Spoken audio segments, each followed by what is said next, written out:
righty, you mateys, and welcome back to Corsair's Cove and the Candlekeep Christmas episodes. I'm joined by some wonderful players above me. My new shoulder bunny on my right, who's still unnamed, but we'll get there.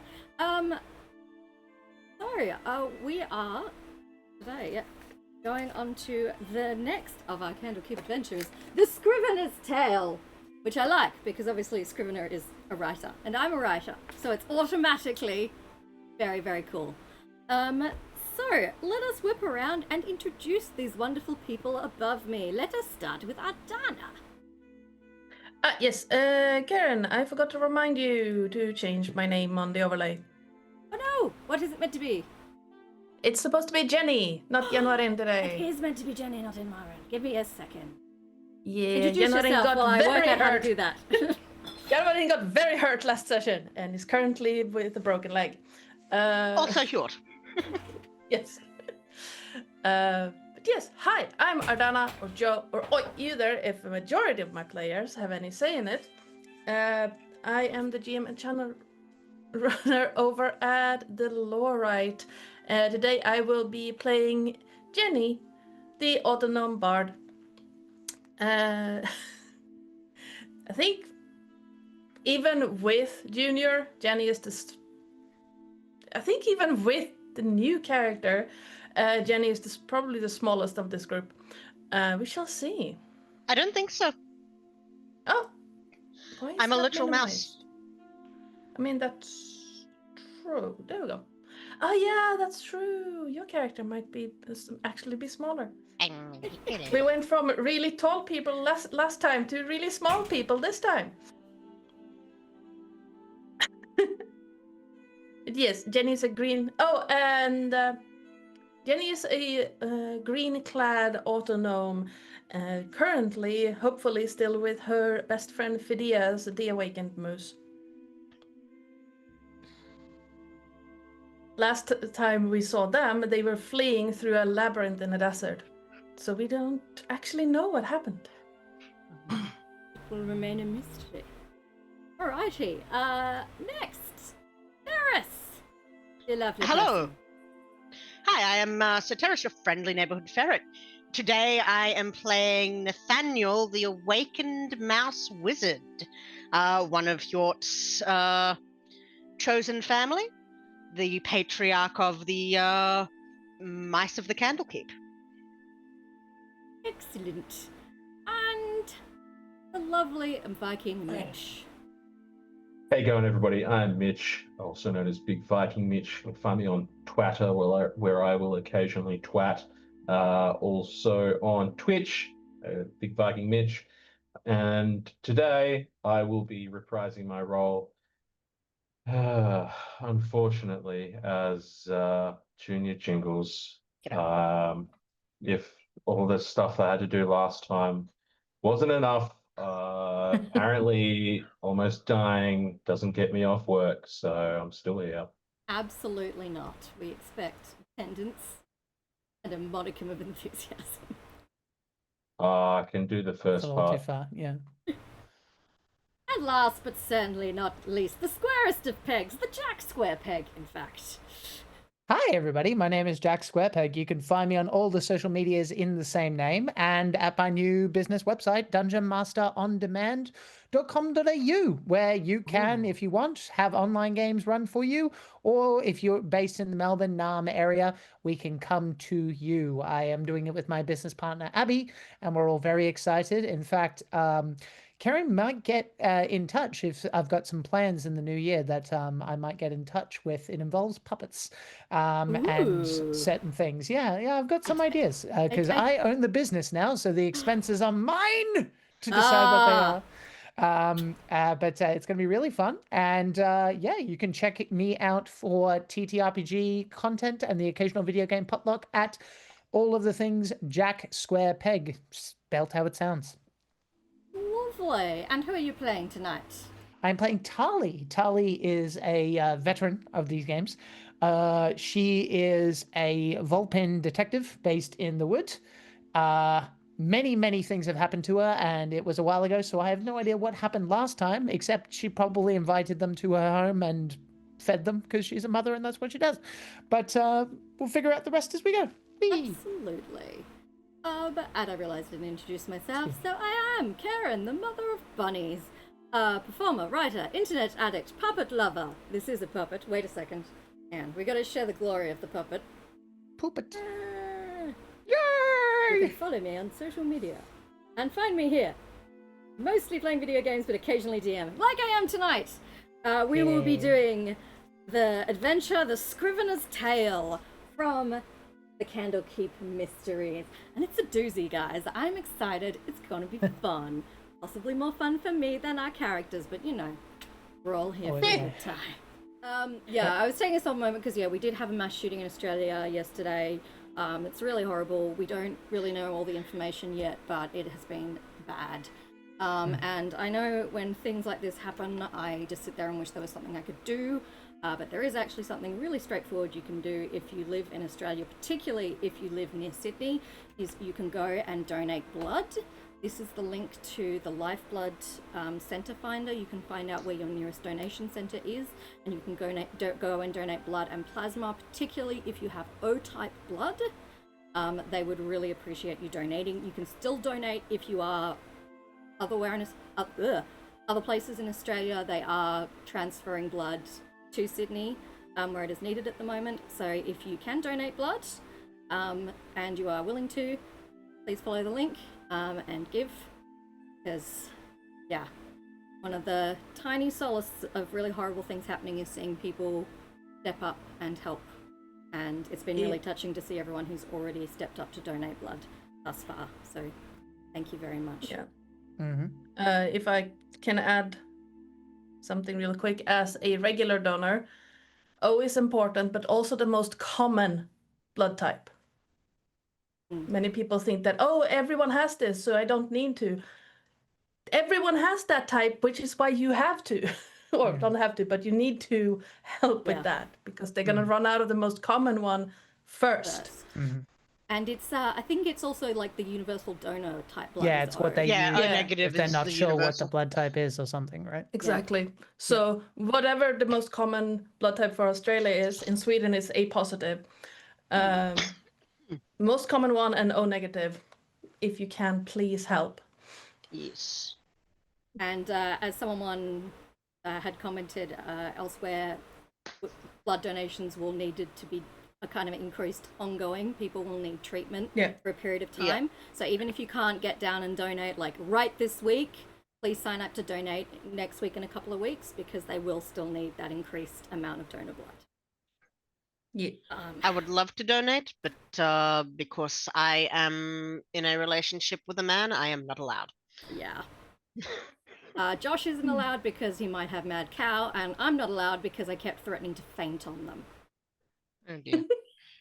Which really irritates me, because my dad is like a super donor and has like all the little like milestone awards for being an amazing donor, and they were like, could you stop coming in, because we keep thinking you're about to pass out on us. Oh, Karen. Sad face. Anyway, putting a pin in our somber moment for this evening, let us look to our adventure for tonight, The Scrivener's Tale. So, let me see if I can... This is where I should have double-checked Josh's music options to find something a little bit strange and quirky for our opening. Yeah, I know what I'm gonna go with this one, and if it sounds terrible, I'll change it. So, we join our adventurers, Jenny, Nathaniel, Junior, and Tali, asleep in their beds. You had a long but satisfying day of work at the Candlekeep yesterday, and you have slept long and deeply. You awake feeling so refreshed, so ready to face the day. But as you sit up, stretch, take in the morning air, you suddenly realize that something doesn't feel quite right. Specifically, something like your arm. It's like it's a little bit, it's not quite itchy, but a little bit, your arm doesn't feel quite right. And like this, it stretches kind of up across your body, and you're like, whoa, this is weird. So, if you are wearing pajamas, you might have to move from the side to have a look. But when you do examine yourself more closely, you find that you have quite an impressive and extensive tattoo running up one of your arms. Oh. Now, I'm just trying to find the quick description. So yes, the tattoo starts at your fingertips on one hand and runs up your arm, winding around your arm, across your shoulder, Nice. chest, and down your back. Oh, that would hurt. It is lettering in a tiny, itty-bitty, elvish script. But it's perfectly legible, it's very precise, Fine it's line. very neat needlework being done in these tattoos. Now, assuming you did not have this tattoo the day before, because you did not, how would your characters react to this discovery? Dick, my dad's gonna be pissed. Oh no. Wait, how am I gonna explain this? You go just in for your internship and come back covered in tattoos. Every parent's dream. I think Nathaniel is busy looking, admiring this new handiwork in the bent spoon that he uses as a bedroom mirror within Hjort's discarded antlers. As his wife wakes up and is actually the one that shrieks. Little mouse And- scream of horror. Yes, as she, being the only other awakened mouse in the antlers, starts telling him off rather aggressively for getting a tattoo without her permission. And at his age, too. How dare. Jenny looks down, and being an autognome, it's kind of interesting. She doesn't really share a room, but she's gonna like crane her head, and you would see her like click, click, click, click, click, click, click, click, and then look at it and just, that's impressive acid work. I wonder how that did that without me noticing. Now, if anyone would like to examine their tattoo more closely and try to discern more information about it, you may do so. Would you love to, Mistress DM? Yeah, I think I will after I assume it mucks up my entire flow of the already existing tattoos. Oh, There's yes. just writing all over the flowers and shit. Sorry, we didn't really So, get yeah. Tali's reaction. Is Tali Yeah. surprised? Well, I guess it depends. Like, if it's complimentary, then I'll roll with it. But if not, then I imagine she's like, "What the fuck?" Because you Hey, know hey. they're particularly Tell you what, highs or lows, and I'll tell you Highs how or good it lows. looks. eyes. Highs. Gotta go with that. It looks amazing. Oh, It looks dope. It's like wrapped Ah. around and intertwined with the existing tattoo work. Like, you didn't sanction this, but it's pretty sick. Lemonade out of lemons, I guess. Okay, I would like to look closer at my dope tattoos. Likewise. What way would you like to examine it? Would you like to try and work out what it says, or would you like to see if it is magical, or... I don't speak Elvish, so I guess I'm just trying to. I'll just roll investigation and see if there's anything in particular that jumps out at me, because she's an investigator. She's good at investigation. I'm not sure if she's looking for anything specific. She can't decipher the language, so unless it like does the Lord of the Rings thing where it suddenly reveals itself to me in something else, then I'll just see what happens once I trace it and look at myself in the mirror after posing, of course, because she's hot. But Oh, yeah. yeah. Good. I worked out yesterday. Nice, yes. So investigation, if that's okay. Yes, roll me an investigation. Would anyone else like to roll for anything to examine the tattoo more closely? If First, yeah. possible, I would like to ritually cast Detect Magic. You may do so. Thank you. I got a 7, which means 21. Jesus, you are good at investigation.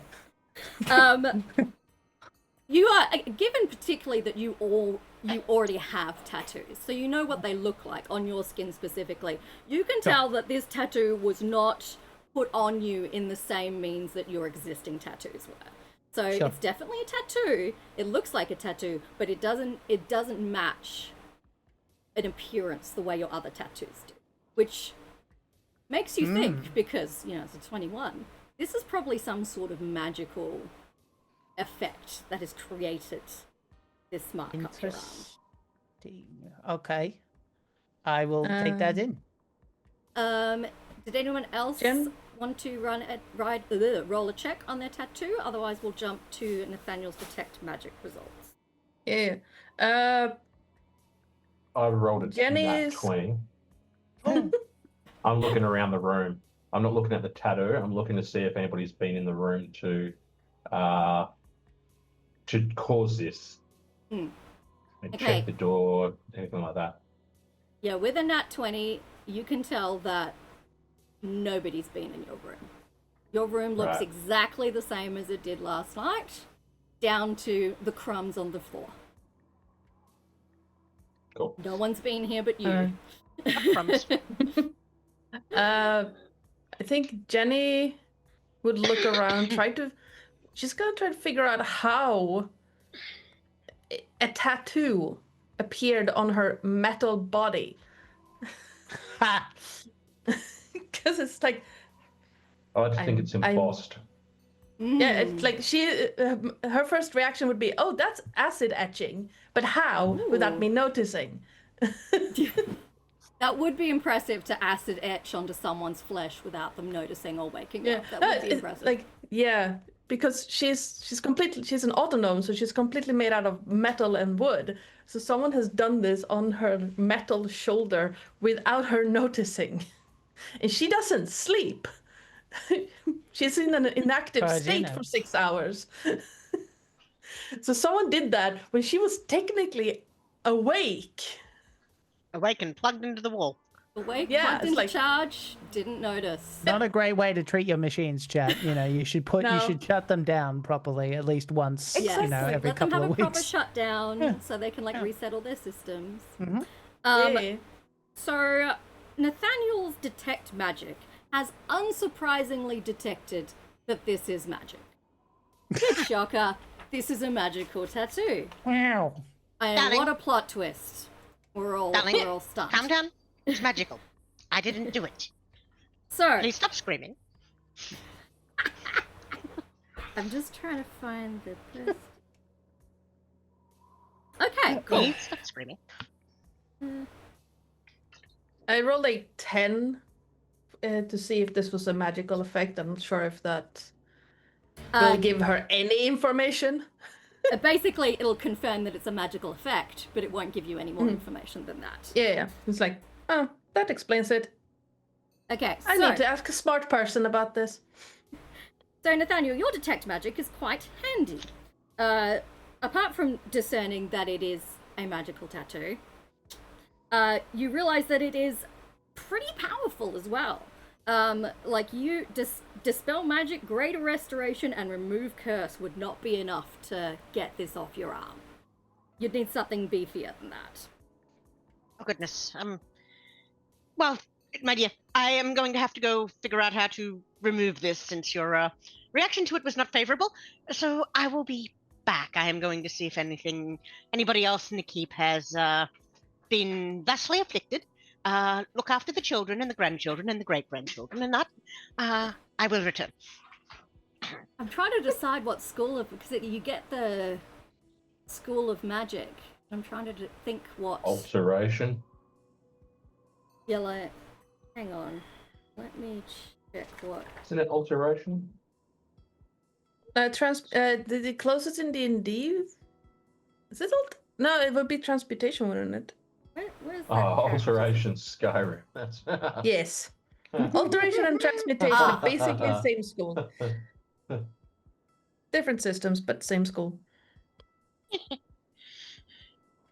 This is the trouble with having me as a DM instead of Josh. Sometimes I just have to Google things. Oh, I do that all the time. Oh, that's Every fine. bot on Discord goes warm when I DM. Look. Let's just say for simplicity's sake, this would be the Wizard School of Magic. This is a wizard spell, but an incredibly powerful one. But your detect magic also...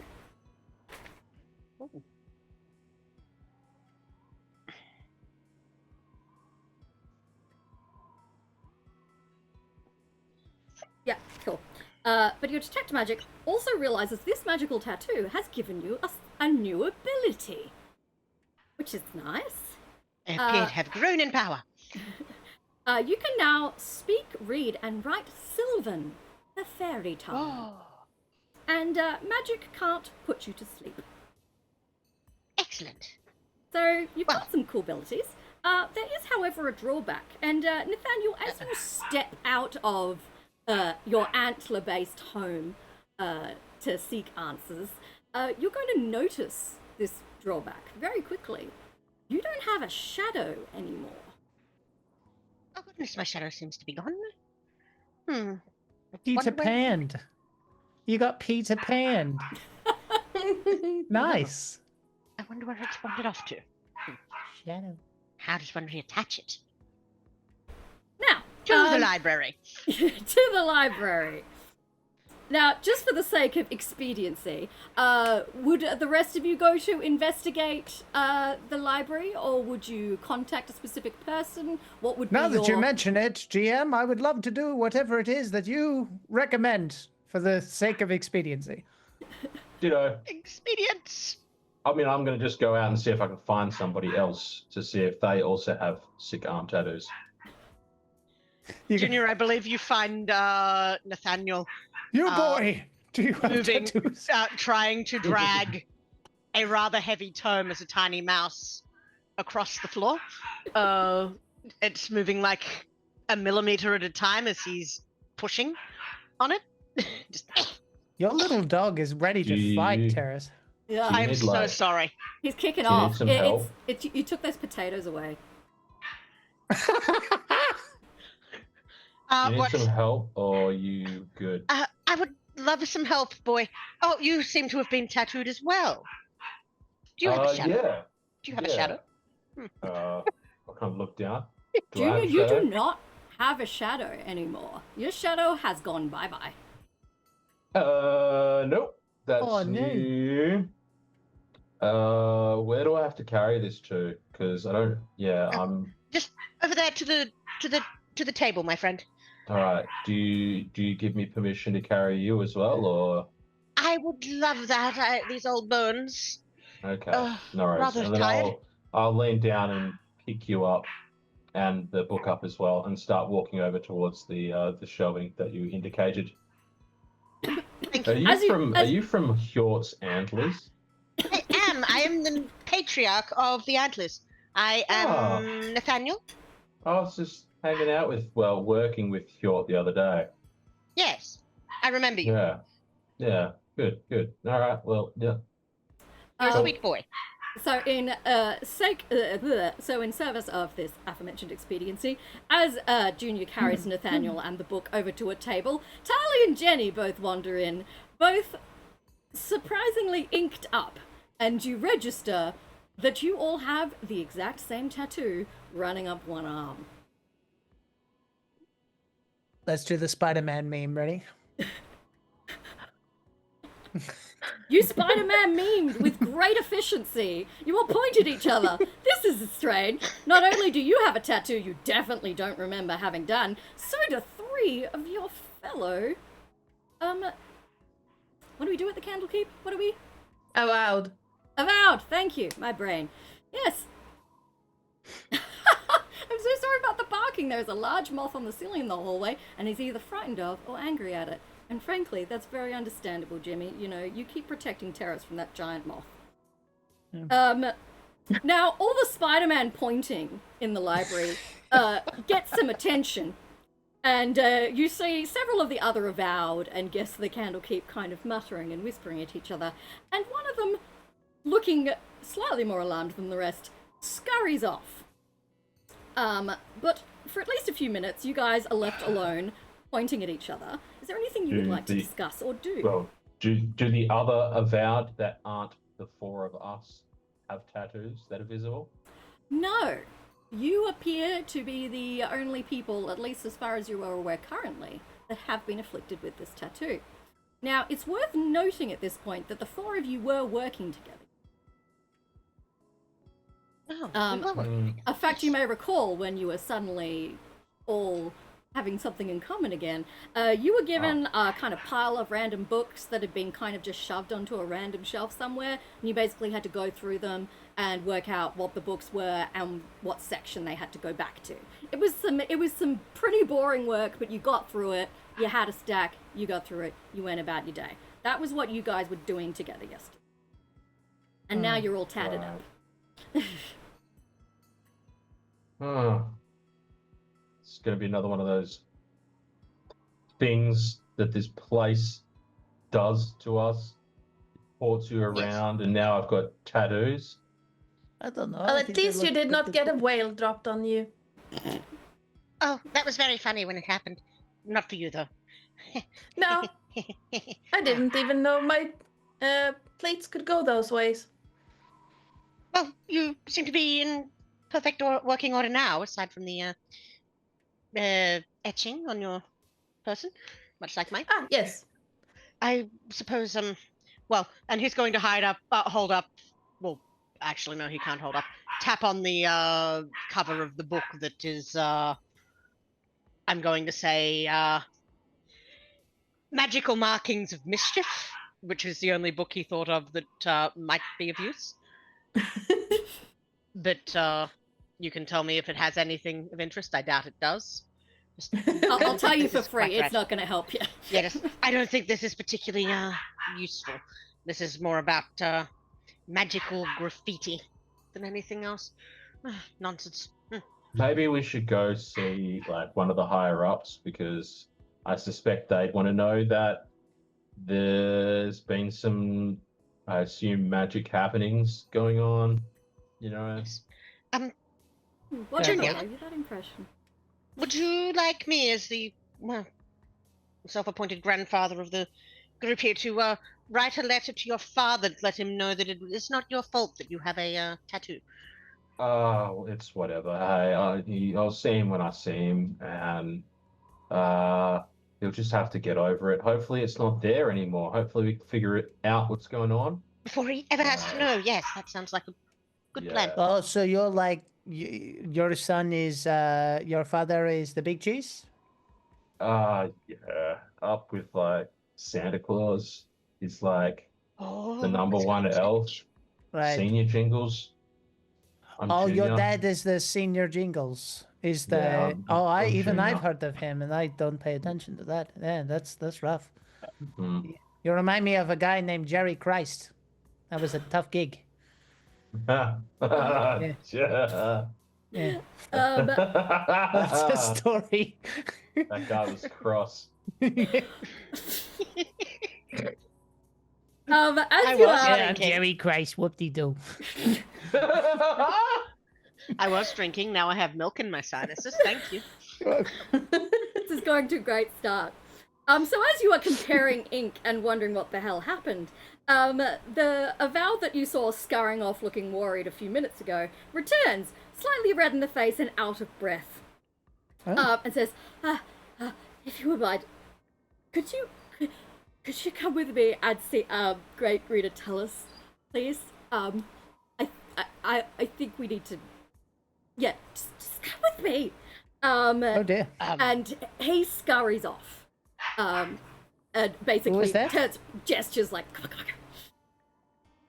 Who is that person yelling at us? Is that the guy important? Do you know him? It was a dog called Jimmy. No idea who that was. A dog I'm We called should probably Jimmy? follow. We probably should, yes. He was a dog called Jimmy? Is that what you just said to me? Okay. Yeah, that's Follow the that's dog called Jimmy. You don't know. Also, thank you for the follow, jumping jolt. Jolty? I'm going to try and get him away from that moth. So I'm here, but I'm muted. Cool. If you follow the somewhat flustered looking Avowed, he will lead you up to the office of Great Reader Telos Avoste. That is assuming you're going to follow him. I am committed to following will the in fact dog named follow. Jimmy. Yes. Yes.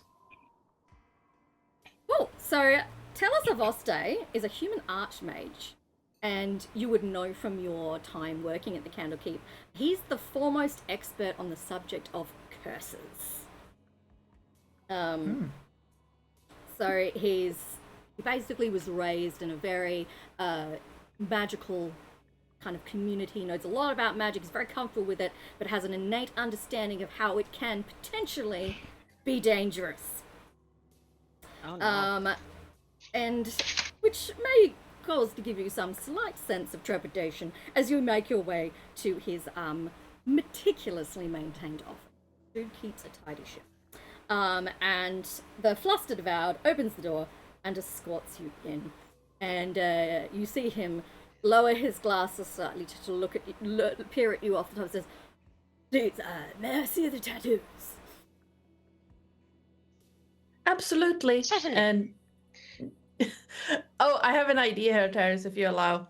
Go ahead. Jenny is going to hold her hand down to let Nathaniel up on her arm, the one with the etchings, and then she's gonna extend it. She's not gonna move. She's gonna extend it over to the guy so that he can see both Nathaniel and her arm. But like, you know, like Inspector Elastic Gadget. Girl. Yeah, Yes. it's like all the way out. Go. Wonderful. You Gadget. are so- a marvel of magic. So Telos will examine everybody's arm very closely, one at a time, while the other Avowed stands next to him, looking very fidgety and nervous. And eventually, he'll release the final hand he's been holding, sit back and give a deep sigh, and says, "Well, this is something of an embarrassing incident. Oh, what's that? Well, It's just a mark. Well, that's the rub here. It's not just a mark. It's somewhat more than that. Let me explain. This is Ramelier.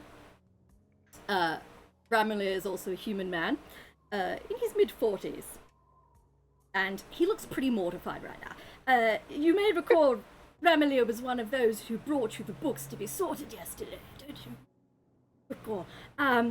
Yes, if I recall, he gave my family a donut. Yes. That was him. It was very nice of him.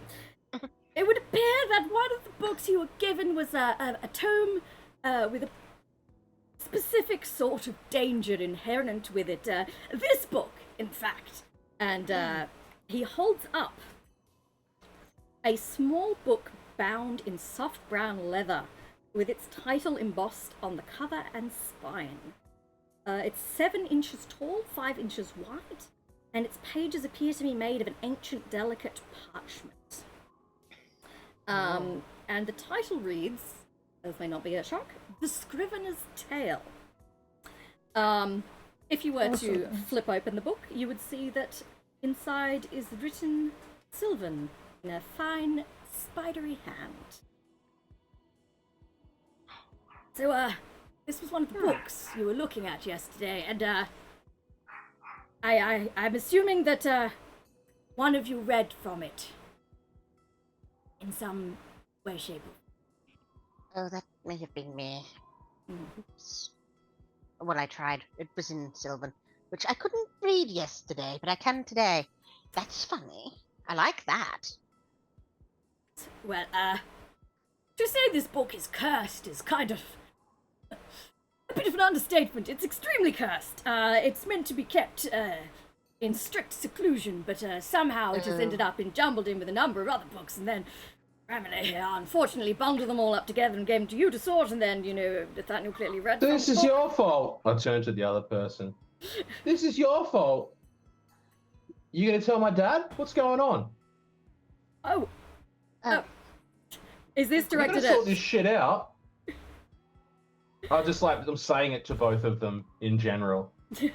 Like, oh, Junior, dear, I think it may actually be my fault. I'm the one that read from Yeah, the but like, it's not your fault that the book was there in the first place. I was just trying to determine where it belonged I'm exactly. here for work experience. And now I've got freaking curse on me? What's going on? To be fair, that does sound like life in the workplace eventually, at some point. Curse to work forevermore? A little bit. Oh no. Oh. And And Bullshit. bonus points if this guy is a reward for a compensation for our pain and grievances officers. Pizza party? No? well, Ooh. not quite sure about that, but it seems to have been an honest mistake.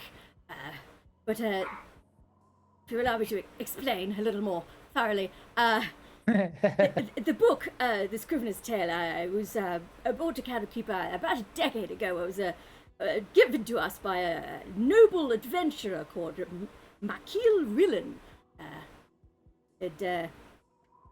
I don't know what happened to him after that, but he left us the book and basically told us that we should keep it secluded because it was, I believe the exact term he used was cursed AF. We say AF. As fornicated. Oh. Thanks for yes, explaining it to fornication me. book? I just wanted to know if he said AF. But thanks for clarifying. Yeah. So yes, to give you a brief. So we've had the book for a while, and it's been kind of safely tucked away for all that time. But yes. So you are currently cursed. Nathaniel's going to hold up a single claw. Yes. As in ask. Excuse me, but from what I've determined with the detect magic, this particular curse does not seem to be able to be uncursed by any normal magical means. So how does one undo it? As we yes, my wife is not happy with the new artwork adorning my body, and I am quite fond of my shadow, which seems to have left me. Yes. And the rest of us. That is the thing. We're not entirely sure how to remove the curse.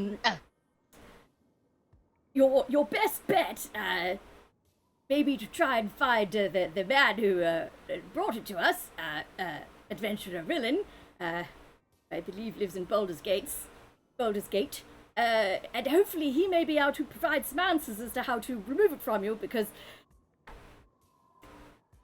Why is it on us? Why do we have to find him? Well, you were... Where the cursed one's down. Well, you were present Ah. when the book was read, and therefore subjected to the curse, and as I very poorly tried to explain, the curse is progressive, so, Oh. currently reasonably benign. You just lack shadows, and you speak and read a new language, which is great, but it will continue to evolve. The writing will cover more and more of your body, and the affliction essentially will progress. So you'll get more things will kind of change. So you they might be great. You might get the ability to do incredible magic, or you might have one of your legs fall off. It's hard to say. I need all four of my legs. Yes, We're not gonna that grow is true. tentacles, are we? So our best bet for unraveling this problem is to talk to the man who brought us to the first place, who clearly knows something more about the book, because he warned us so specifically against inflicting it upon anybody. Terribly sorry about that, by the way. Does this count as work experience or what? Oh, absolutely. Like, Bonus towards my points for you, hours, Junior or- Jingles. Good, alright, well, fine, okay. So, to stop me keep having to do that voice, which is my first speech. Tellus is going to give you a quick rundown of everything he knows about the book. Before Tellus is going to tell us what's going on. Yes, Tellus is going to tell you what the book's about. Now, Nathaniel, Yes. because you did skim through the book yesterday when you read a bit of it. You already know. Tried to. It was Yeah. not in English. Yeah. It was not in common. He could not read it. But you might have noticed some names or some images Yes. that made sense to you. So, the Scrivener's Tale tells the story of a selfish and immoral archfey called the Princess of Shadowglass, who is locked in a blood feud with the Queen of Air and Darkness, the ruler of the Gloaming Court in the Feywild. The Queen is described as an intelligent, gleaming black crystal that hovers above a throne of twisted, petrified wood. The princess is cast in the role of the protagonist, yet she reviews everyone else as a pawn in her struggle against the Queen of Air and Darkness. The tale ends with a monologue from the aforementioned princess in which she promises bloody reprisals on everyone she believes has wronged her. So she sounds nice. At the end of the story, she has been exiled. Good for her. She's been exiled to the mortal realm, but has managed to find a home in the land of humans, elves, dwarves, gnomes, and halflings, who are actually kind of nice to her. They become her friends. They give her treasures and lands and titles, and in the end, her new companions, which includes the book's narrator, who's known only as the Scrivener, convince the princess that she should go and reclaim her rightful place as a high noble of the Fae. Can't stand it. Josh is being Statler and Waldorf. He is. I guess. The Scrivener of the title is an elf named Zirian, and the book was written some 900 years ago. And as you may have deduced from that description there, the content of the book suggests the Scrivener was compelled to write the tale, given it contains effusive praise for the princess. Huh. So that is the general content of the book, and reading from it gives you the curse and the Scrivener's mark upon your arm. Now, to aid you in your quest, Telos is going to give you a small magical stone, which he'll give to Tali for now. So Tali, you're going to be in possession of the magical stone. And basically, if you tap it 3 times, he'll know that you guys need to talk or you need advice or help, and he will send to you so you can chat.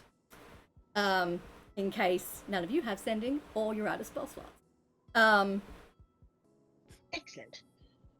So, That's something. if you like, because the book is going to remain here while you go on this quest, because I don't want anyone else accidentally reading it.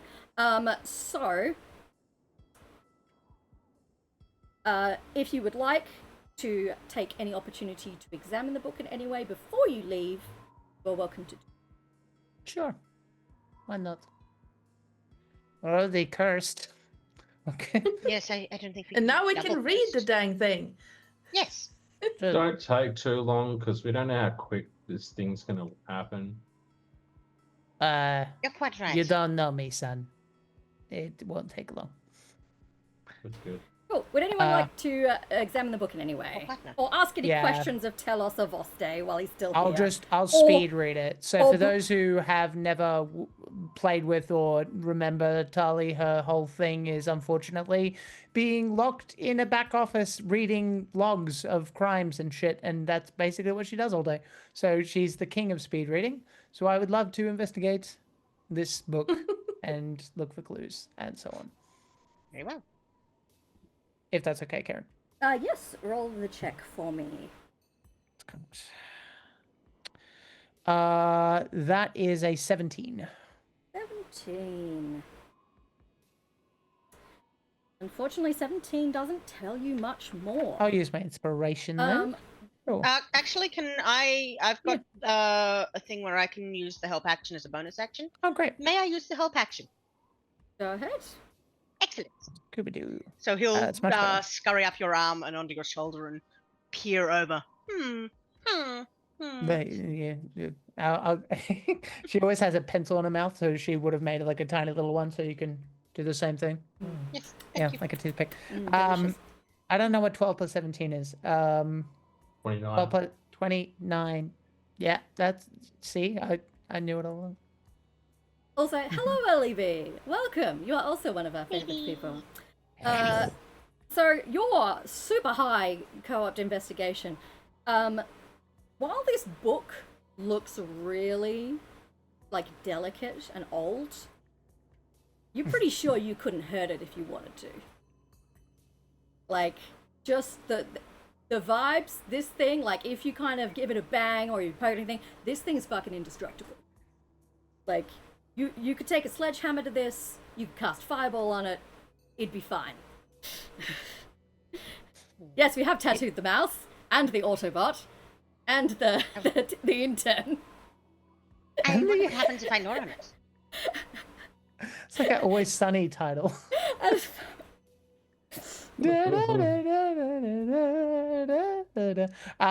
What was I going to ask? Sorry. Any details in particular jump out at me in terms of how do I specify this? So the curse is coming from Mab, correct? Sorry, I'm saying Mab. The Queen of Air and Darkness hasn't been given a name yet. Well, you can't be 100% sure. Right. So the curse clearly Okay. seems to come from this book in some manner. Right. Whether the curse linked to the book comes from the Queen of Air and Darkness or any other Right. characters mentioned it is unclear to you. Ah, thank you for Ah, the bonus, funny Ellie mother gets a B. shiny. How do I rephrase this question? So I guess what I'm trying to figure out is I think we know what direction we're going in. Do I have any theories on... because we know the direction, but we don't necessarily know the perpetrator, correct? Yes.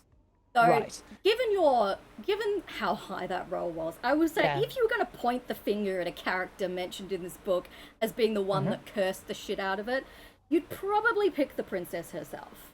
Because she sounds like the vengeful sort. The Queen of Air and Darkness? So the princess of the Shadow Glass. The Princess Who of was- the Shadow Glass. Yeah, who was the one Okay. being effusively praised by the author, even though she talked about how she was going to, destroy everyone who'd ever wronged her. Gotcha, that's the one. She seems big on vengeance, so her cursing an item about herself, so anyone who reads it is cursed. It So could I'll be up just her say to Nathaniel as I'm going, okay, now this is important, yeah? Yes, yes. One thing to note about this when you're looking at anything, I'm sure you know this, you seem very smart. I'm very smart. This is what the book is implying, but the book was written by somebody, yes? Yes, so it has a Therefore- biased lens. Bingo. basically. Exactly Yes. right. So we will keep that in mind, but might as well head in the most obvious direction, and then if we are wrong, then we will keep trucking, as it were. And that was to Baldur's Gate. Yes. Talos said? Yeah. Yes. An unreliable narrator Yes, is, unreliable a, narrator. is a difficult thing. I do hope Baldur's Gate is quite safe these days. I did hear from a rather friendly white dog that there was a spot of bother a while back, and I'm just hoping that that's been No. resolved. Wait, so isn't Baldur's Gate big as well? How are we going to find this person? Didn't it around. say something about being imprisoned in a thing? Did Well, it not? The adventurer who brought us the book, Mackerel Riven, he's very famous, you see, particularly in Baldur's Gate. Ah. So hopefully anyone will be able to point you to his house. He's a celebrity, you see. So Does he have a new release out? Maybe he's doing a signing somewhere. but I don't think he wrote the book. At least I hope he didn't. In which case, I have a lot of questions for him. In that case, I suppose let's just try and find this address. Yes, that's I do. Oh, celebrity maps. Maybe they have celebrity maps. We can. Star map. Yes. Yeah, star maps. Isn't that the one that druids use? Star maps? Yes. Well, you're not incorrect. I think that's Think of it similar. We're charting a path through the stars, if you will. Ah, okay. Jenny has a negative intelligence modifier. Just gonna put that out there. I'm just rolling with it. It's the same idea, except not Yeah. at all. But I'm going with it. Cool. Lovely. Star and bats. Once you've wrapped up the things, and if any of you want to fling any insults at the clumsy Ramila for giving you a cursed book by accident, then Telos Avoste will arrange for you to be teleported to the outskirts of the great D&D city of Baldur's Gate, which you may know from Baldur's Gate 1, Baldur's Gate 2, and Baldur's Gate 3. Maybe. Now, so as you feel the power of the teleport wrap around you, the familiar green glow obscuring your vision, and all of you become victim to a fresh, strange sensation. Ah, As you're being teleported, it's like a dream, but it's so clear and crisp, it's like you've experienced it for real. You can feel the sweltering sun beating down on you as you take shelter in the shadow of a tumble-down tower. In the distance, a vast army is on the march across mud-churned farm fields. The need to hide from that force overwhelms you, and you quickly retreat inside the tower. Inside the tower's half-ruined walls, you discover a boar spear that is driven shaft down into the ground, and whose head is adorned with 3 crowns. One limb of the spear's crossguard bears a narrow silver circlet. On the other hangs a crown of adamantium shaped to be worn over the helm. Around the spearhead is a golden crown adorned with emeralds. You feel the need to seize one of them. But then the dream ends. And you suddenly are dropped on your asses on the road leading to the entrance to Baldur's Gate. my The tail! dream or vision or illusion ending as dramatically as it come, leaving you slightly disorientated. Oh, I landed on my tail. Oh. Oof. Sounds not nice.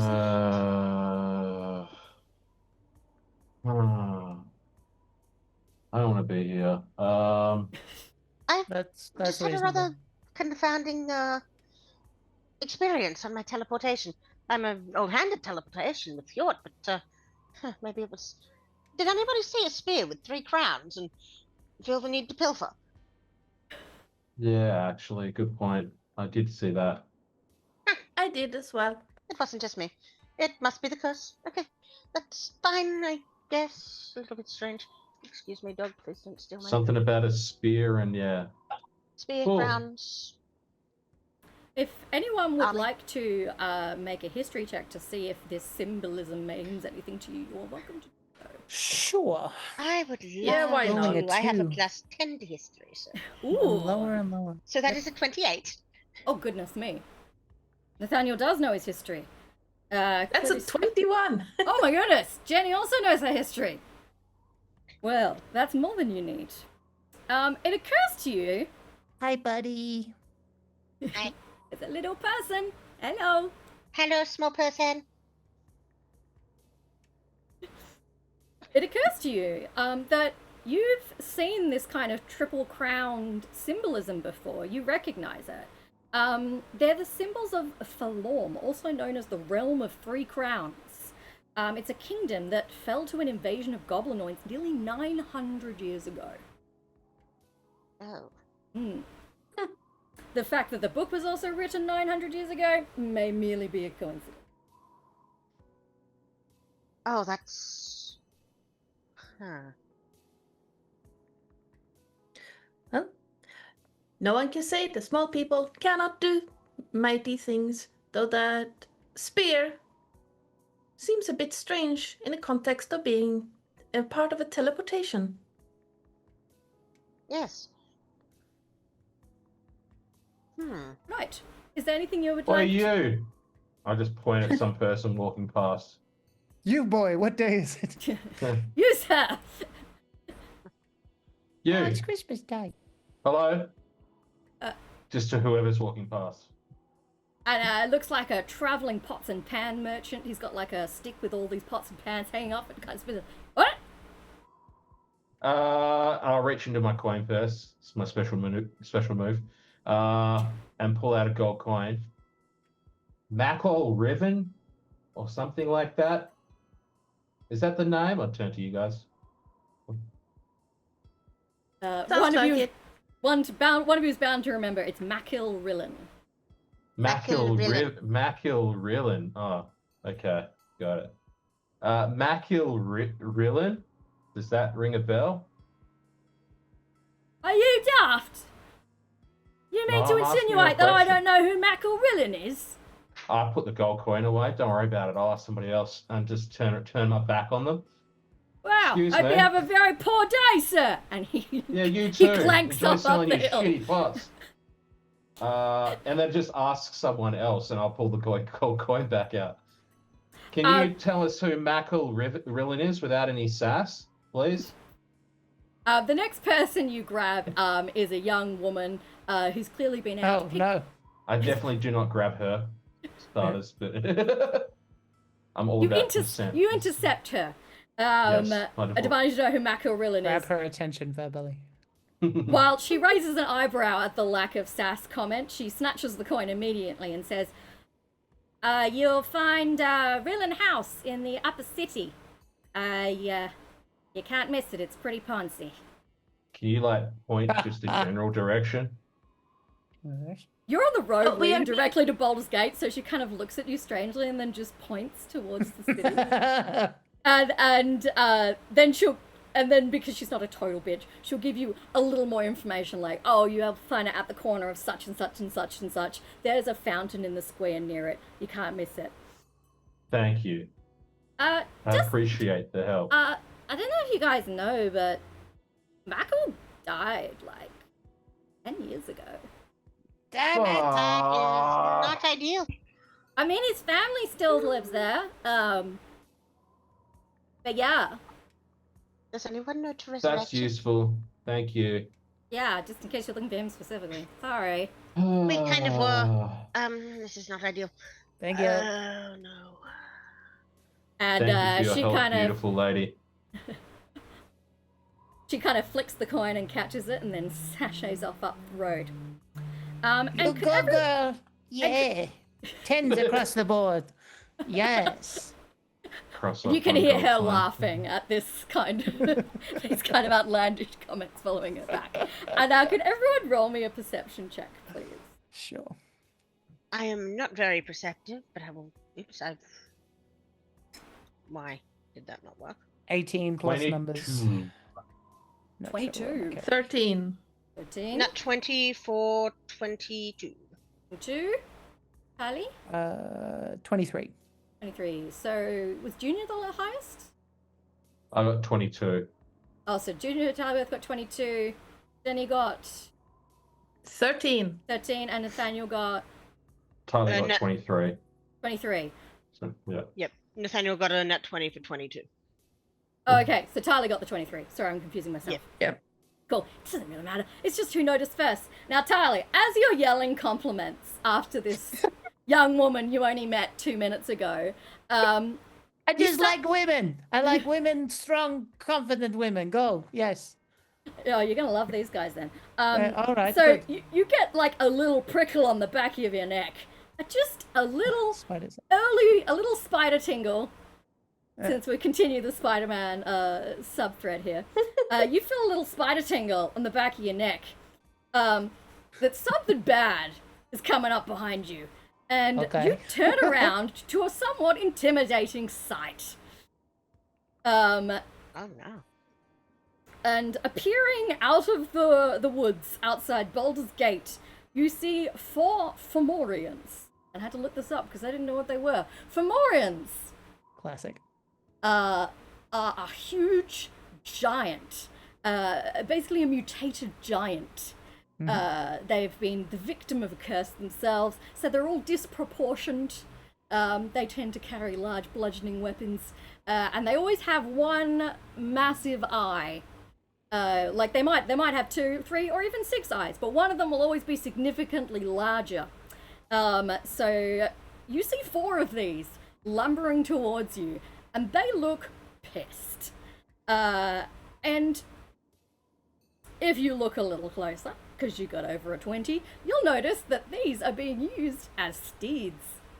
And riding on their back are 4 wood elves, who Sure. also look very upset. And In Well, our that- direction? Or in general? oh yes, they are heading right for you, Tylee. Okay. Oh no, you're heading directly towards the fighter. What will I do? Okay. Yes. Oh no. And with a loud cry of "the Queen!" they attack you. So if everyone could roll Hello. initiative, please. This is some Roll bullshit. That is a 7. 7 for Nathaniel. 19.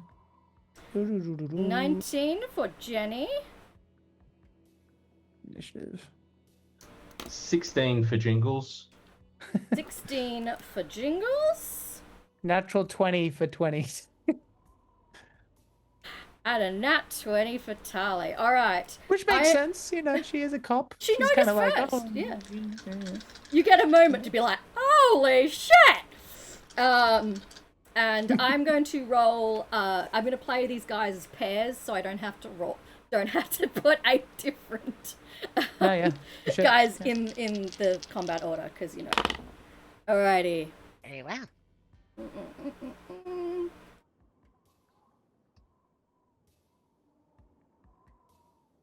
Alrighty.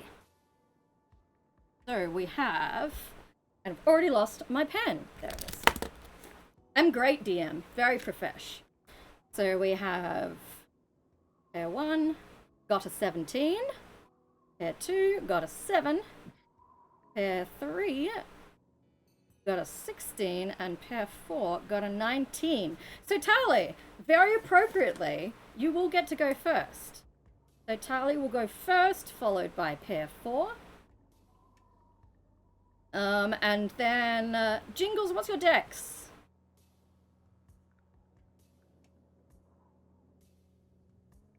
Mitch? Oh, Sorry, sorry, what? sorry. Sorry, I called you Ginger. Oh, what's your dex? 20. 20. That's definitely better than them. And what's your dex, Jenny, as well? 14. Yeah, way better than them. And Nathaniel, like, I wrote so many of the same numbers. That's ridiculous. What's my dex? My dex is 14. Okay, yeah, your dexes are all higher than their dexes. That's great. Excellent. We could work with this. Cool. So, it will be Tali, pair 4, then. Oh, no, sorry. Ah, my goodness. Bear with me, guys. I promise I can do this. Okay, so it'll be Tali, Jenny, and then pair 4. And then it will be Junior Jingles. And then... Oh, no, I do apologize. It will be pair 4, pair 1, Jingles. Why can't I do maths today? Nathaniel. And then pair 2. Hang on, I've missed one. 16. And Jenny. Oh my goodness, why am I making this so hard for myself? Pair 1. Jingles. Oh, pair 3. Nathaniel. Okay. So Tali, Jenny, pair 4, pair 1, Jingles, pair 3, Nathaniel, pair 2. Mm-hmm. So, bearing down on you are 4 enormous Formarians with their wood elf wizard steeds. And they seem to have beef about what you are not yet sure. But Tali, you get to go first. What would you like to do? Okay.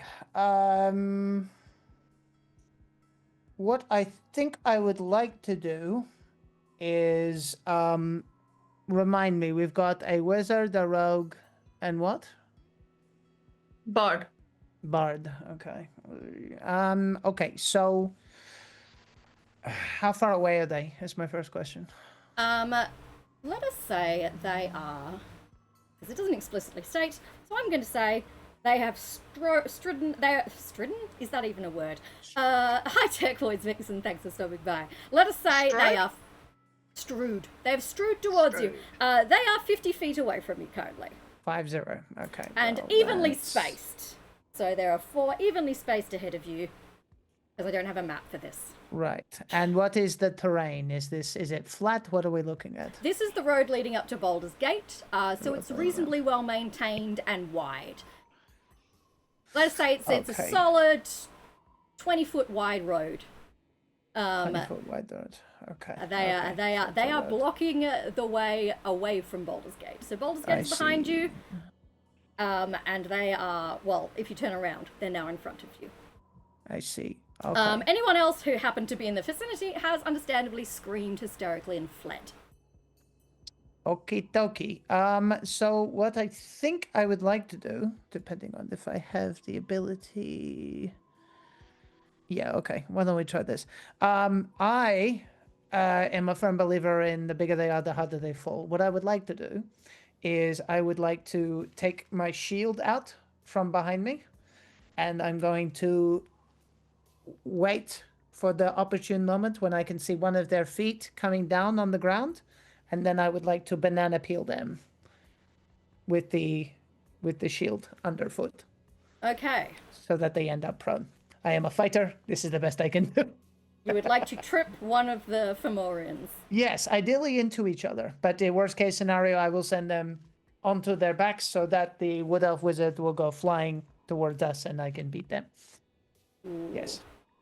Tell you what. Mm-hmm. Roll an attack. Okay. Let's say adding your dex to it. Would athletics be acceptable in this context? Because I am throwing the thing. That is Actually, what I'm yes, particularly that is totally. Okay. So we're flying by the seat of our pants a bit. Yeah. Roll an Yeah, totally. athletics check. Yep. And if you succeed, he will trip. If you crit Okay. succeed, he will trip and fall into one of his buddies. Lovely. Okay.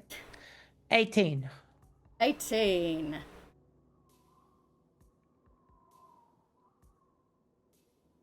Let me just. Sorry, I'm going to roll it as an opposed check. Yeah. But the bad news for him is that he has no plus. Yeah, he rolled lower than you. So yeah, Okay.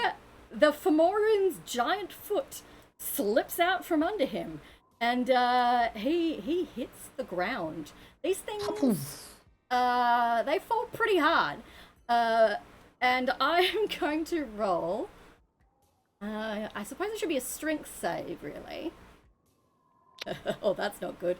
A strength save to see if his wizard rider can hold on, or whether he's going to go flying off the back of the giant. Conveniently in front of me if he can make it work. Yeah. And he only rolled a 6, so yeah, Oh, no. he gets yeeted from the back of his steed and lands Okay. in the dirt in a rather undignified manner. Okay. So yes, we have. How close to me is he? This wizard. He was 50 feet, so Yeah. his feet are now 50 feet from you, and the rest of him, at another. So is it fair? I guess the question is, if he was 50 feet and I threw the shield and then the giant went flying, he would fly forward quite significantly, correct? Because the giant was running at me? Yeah, let's say he got yeeted a solid 10 foot past. Let's say the giant fell, so let's say he moved 20 foot from his original position. So Okay, he's now so only that's 30 30. feet away. So Okay. this one, we'll say that this is the first ones in the order Yep. for simplicity. So the giant is prone, so is his wizard rider. Okay. And the giant is technically 40 feet if you're going from the closest point, and Okay. the wizard is 30 feet away from you. Okay, then. That is my movement. So what I would like to do with my second attack is I would like to grapple him, put my club between his neck, and just kind of like go like, okay, what are we doing here? Because I don't necessarily want to fight these people. I just kind of, so if they're going to trample me, they have to trample one of their own, is my thought process. Okay, so I would like you to roll a charisma Okay. to see if your attempt to intimidate these guys is going to work. Sure. Before I do that, would the fact that I am looming over him and he's prone give me any kind of advantage? Sadly, no. This guy Sadly, no? That is okay. not easily I have a thing. intimidated. I'm not trying to intimidate him. I'm trying to point out to the people running at me they're going to crush their ally. But that's fine. I will use... I have a thing. Commanding presence when you make a intimidation check, or any of the charismas really, Yeah. you can expend 1 superiority die and add the superiority die to the ability check. So this is intimidation. Or It persuasion. doesn't matter. I'm whichever you -1 prefer. in all of it. Yeah. So, okay. So I got the 19 -1, but I am going to use that thing, and I don't know what my superiority dice is. That would be lovely to know. I haven't played this game in a year. Let's see. D10. Okay. So 18 plus 7 is 25. Wow. You blasted, Nice. blasted through what you needed. So I'll put my foot on his neck as he's prone, and said to the rest of them, "What are we doing?" Unfortunately, this isn't going to Yeah. deter them, but it is going to love mean it. that they're going to respond to you rather than just ignore your little petty display of intimidation. Brave. Basically, Okay. the next one along is going to yell from the back of his Fomorian.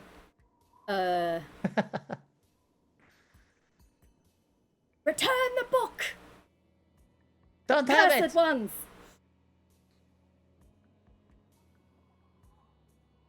Are And they you still charging us? And you've replied, we don't have it? Yeah. Well, I mean, I'll look at the rest. I mean, they can back me up. No book. Yes, we definitely do not have the book. Don't have it. We don't- Nope. We don't want to curse. Can we like just talk this through?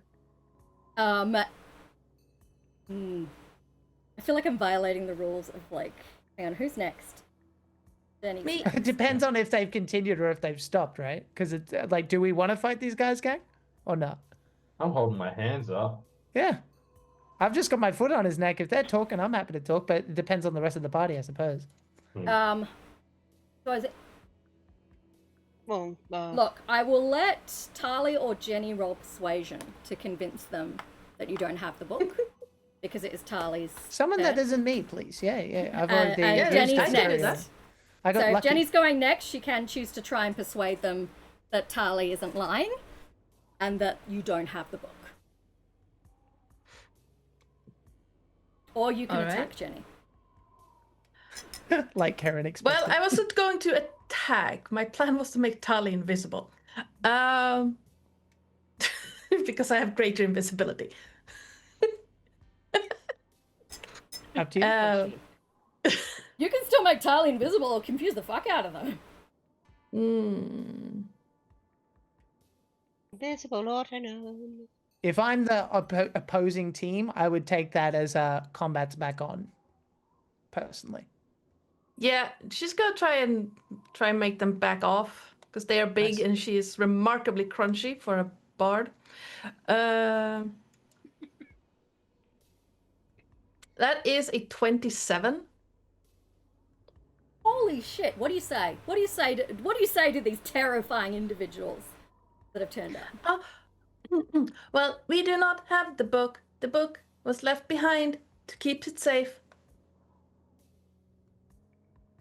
You see the still mounted wizards exchange kind of looks from the back of their Fomorians. The Fomorians don't appear particularly bright.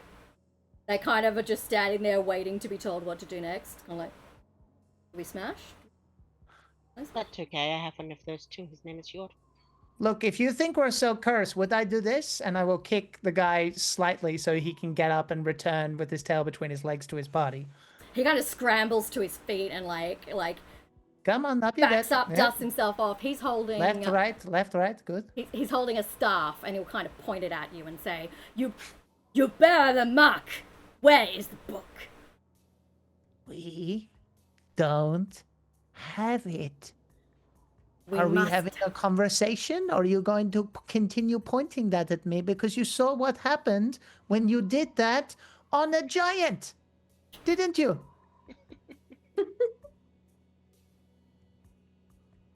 We work for a library. They have it. If it belongs to you, we can talk about it. But you got to put the thing down, or I'm going to punch you in the face. I will help punch you in the face if we do not talk? Me too. You know what? You keep talking about punching people in the face, and the one It's of a the 25 intimidation. it was a 25 intimidation. And the next one is like, hang on, what was?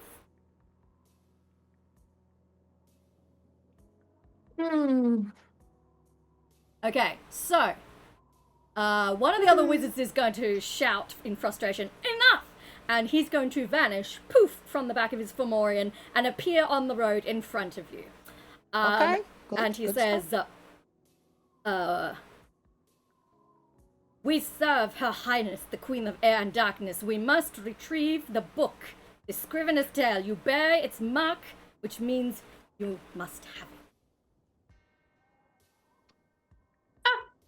Idea. You help us lift curse, you can have the book. You don't like the curse either, it sounds like. And he glares at you and says, "We have no interest in removing curses. We only wish to destroy the book. If you do Okay. not give us the book, we will destroy you." Okay, you can kill us and you'll never know where the book is. What she said. Yeah.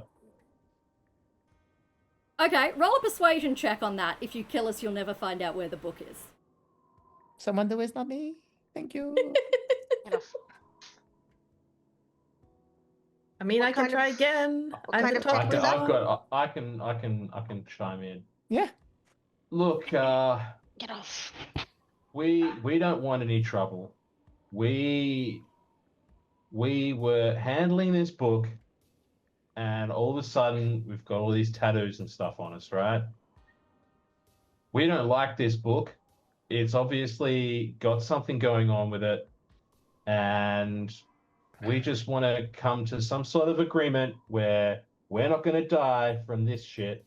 And look, the place where we work has like heaps of books, so I'm sure they don't mind one not being there anymore if you're going to destroy it, right?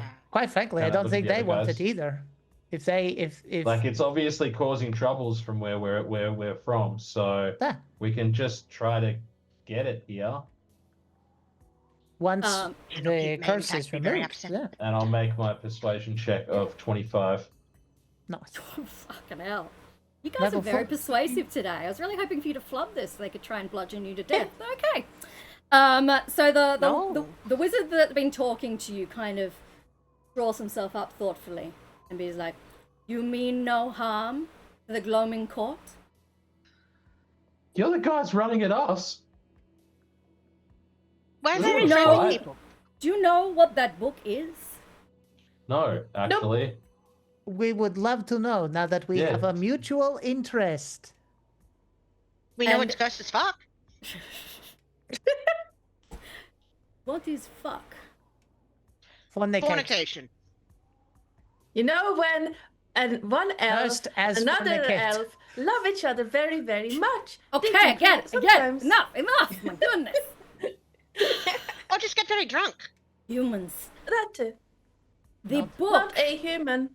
The book. The book is linked to a ritual that imprisoned the princess of the Shadow Glass. Okay. The princess must never escape. So we must Okay. destroy the book and all those who are linked to it. Ooh. That is a shame. Do you happen to know any other way that the curse could be removed without that option? That would be ideal.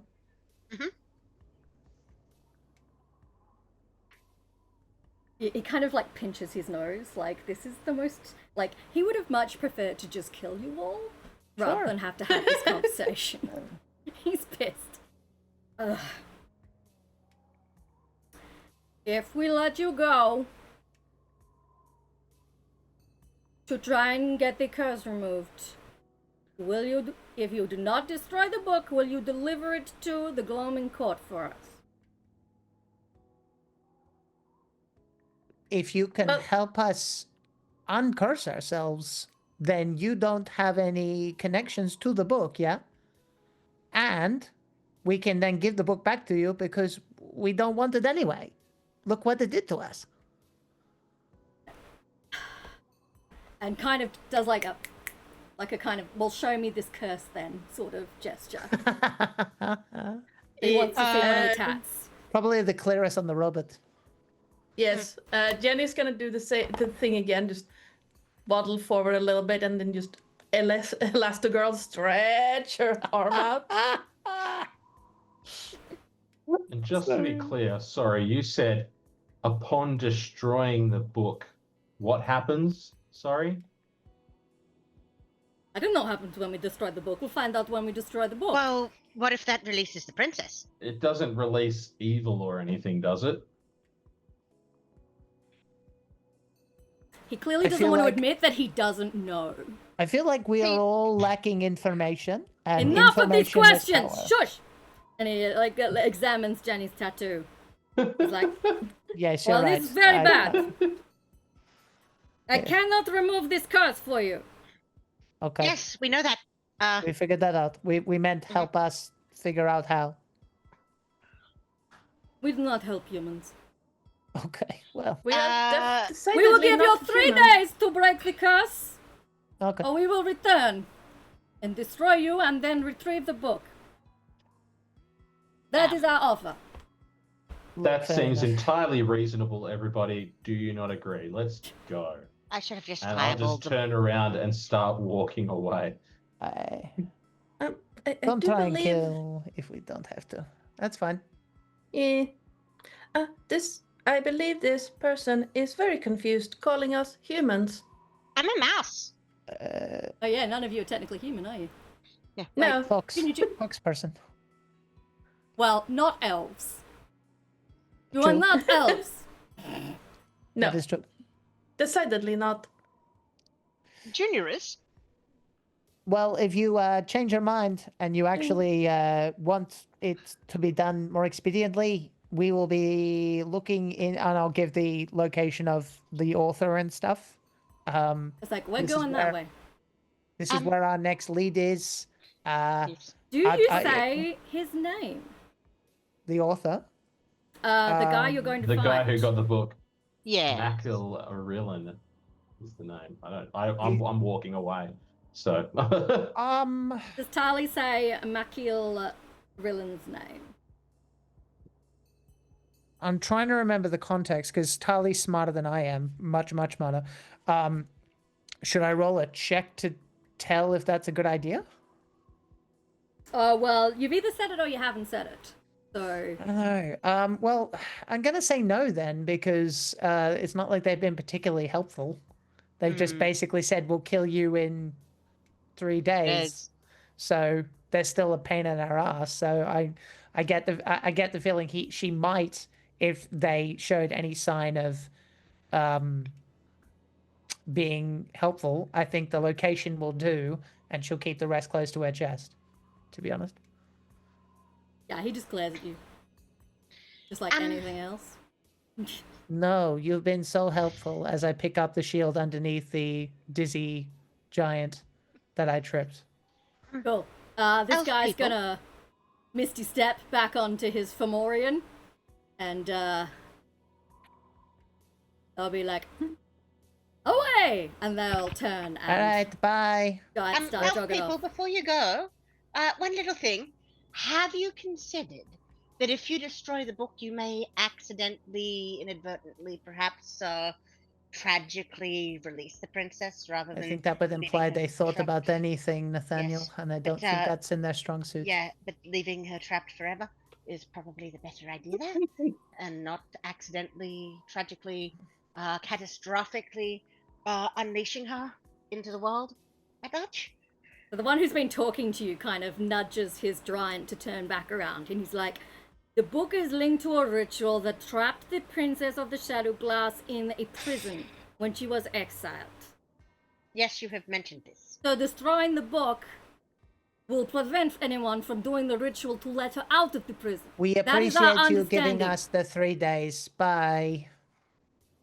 You can hear Oh, him just God. like muttering away in Elven under his breath, like, God damn, useless adventurers. We should have just killed them all. That would have been so You're much very easier if we just killed them impressive. all. Yeah. So I probably just say what I Karen think bleeding is, in a little bit. Then she's like, "I'm fucking what what?" I think is linking to a ritual probably means that the book is a component that is keeping her in prison. But I don't think they have the brain power to understand this. They're very stupid. Willfully ignorant, which is worse. Mm, Look, yes. I don't understand anything about what just really happened, but I'm also not created with that much brain power. The important thing is they're not that problem for 3 days, and we'll either be dead by the curse by then, or they'll kill us anyway. Maybe it will be a blessing by then in 3 days. So hopefully we maybe get in it 3 sorted by days, then. you'll want to die. Yeah. In terms of I'll these fireball guys them. not knowing stuff, from kind of their setup, they look like they're people who are sent out to achieve things, so they may not necessarily have the full picture of this situation. But you convince them that you didn't have it, so they're going to Best give we you some could do. grace before they come back. Okay. So you are left alone on the road leading up to Baldur's Gate. You have directions to Rillen House. Oh my god! What the? A giant bug that I Jimmy, don't do look. not recognize just landed on my. Oh my god, it's huge. My Jimmy, don't drink. look. That's what she said. What the hell is that? Sorry. It looks like a giant bee with no stripes. Scream Am for, I in scream for danger? Josh. Josh, there's a big bug. Put a glass over it. You can look it up later. My glass still has drink in it. I can't just flip it over. Oh my god. Hang on. What? I need a glass. There's an enormous. Oh, I wondered what that was. Is Yeah, it a what the hell carpenter is bee, maybe? that? I have no idea. He was hanging out earlier. Yeah, well, whatever it is, I don't want it near me. That's a reasonable reaction when you live in Right, Australia. give me a champion. Also, this is Australia. You never know whether it's just a little bug or whether it's gonna. It's not a little bug. Fucking Jesus kill your Christ. ass. Do you want to show them? Yeah. I'm going to show them. That. Look at that champ. Whoa. It's like a winged ant, but it's the size of a fucking cockroach. Australia. I have been watching Nat's How I Do It. Jesus Christ, what are you? Yeah, he was It's a hanging giant out by black wasp. the window earlier. It's a black digger wasp, I A think. black giga wasp. Digger. Digger D-I-G-G-E-R. wasp. D-I-G-G. Digger. Black digger wasp. Wasp, are you? We might need to kill it. Sounds dangerous. Asshole. How did you get in my house, dickhead? Probably through the open door. No, the door was not open. Oh, the back door was open. Why did you leave the back door open? I don't know. I'm only human. Anyway, now that the giant digger wasp has been shooed away, You know that. I'm going to show you an image, Karen, just in Zoom, see if this is it. I need to find the chat. Is this what you have seen? which chat did you put it in? Just in Zoom. Zoom. There it goes. Aha. Is that him? Her. Oh yeah, that's him, all right. Yep, that's a black digger wasp. Giant black digger wasp, actually. Well, that is haunting. That's a new dark place in my mind right now. Where were we? They eat crickets and grasshoppers.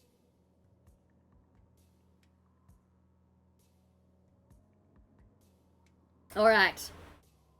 So as you guys catch up, I'll be like, look, if they're giving us 3 days, they're not gonna.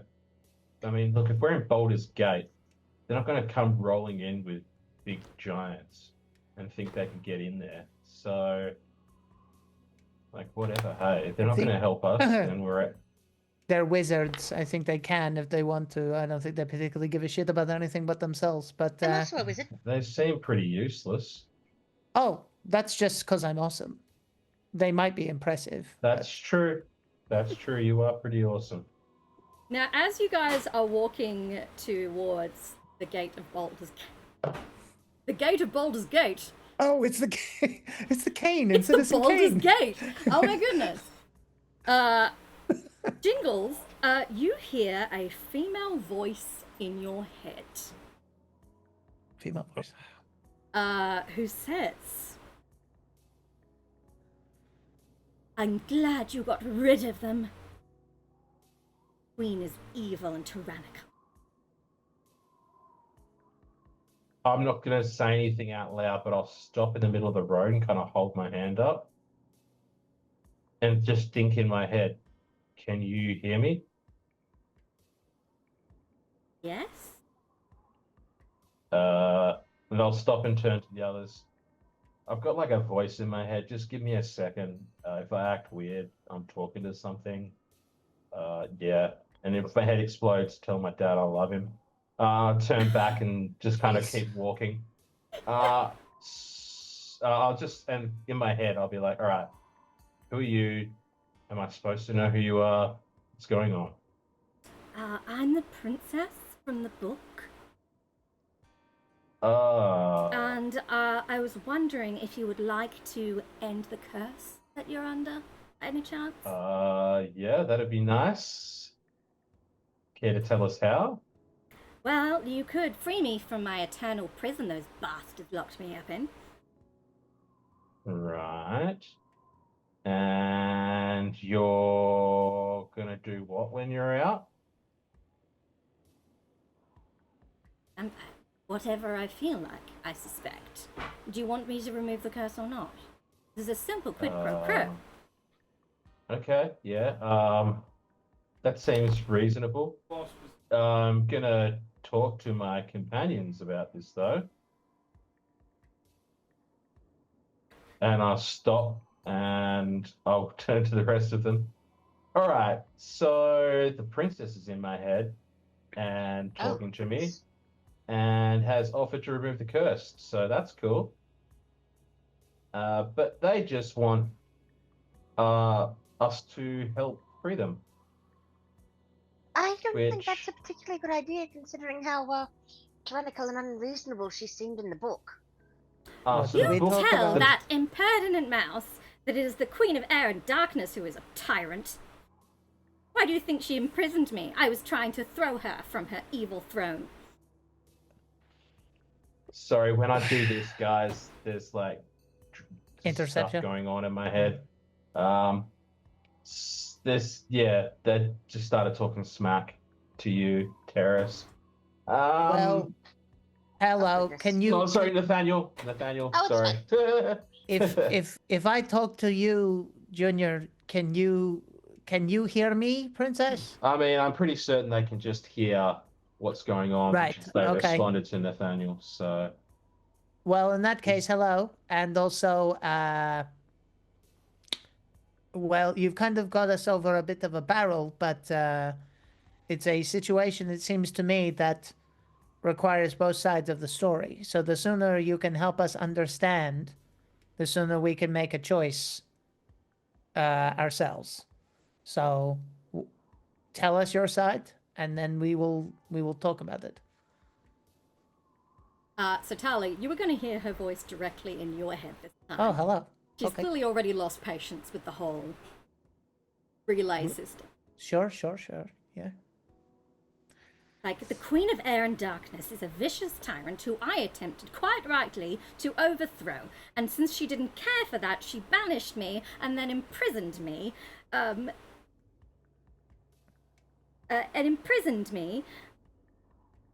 I have no way of escaping by myself, so I need someone else to help me. And since you have been cursed by the book that is linked to my imprisonment, it's going to get very bad for you if you don't uncurse yourself, which I can do for you. If you help me get out of the prison so I can overthrow the evil Queen of Air and Darkness.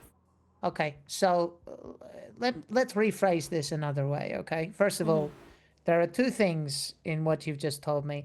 Both of them require a little bit more trust. You have said these things, and the story in the book, have you read it? Do you know about it? Do you know what I'm speaking of? I don't want to make you angry if you already know. Look, I have read it, but it was a long time ago. What is your point? Right, okay. So I'll reiterate for the sake of brevity, and I'll just go. So that's what they say. You are telling us two things. One, you're completely innocent. You've done nothing wrong in your life. And you know how to remove the curse. What are we lacking with these two statements?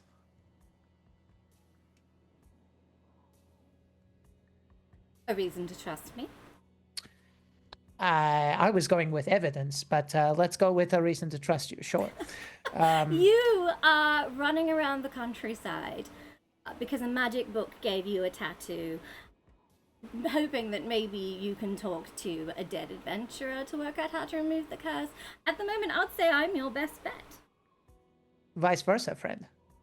You're the one who's been trapped for how many? Can you even tell time in there? 900 years. Not accurately. Hey, lady, if you can hear me, which I know you can, let's just say we would consider it. What do we have to do? Fair. You will need to find the ruins where the book was discovered. Okay. And do you know where that The ghost of is? the Scrivener is there. Do you know where the ruins are? Sadly, no. Right, so we just need to go to where we were going anyway. Okay.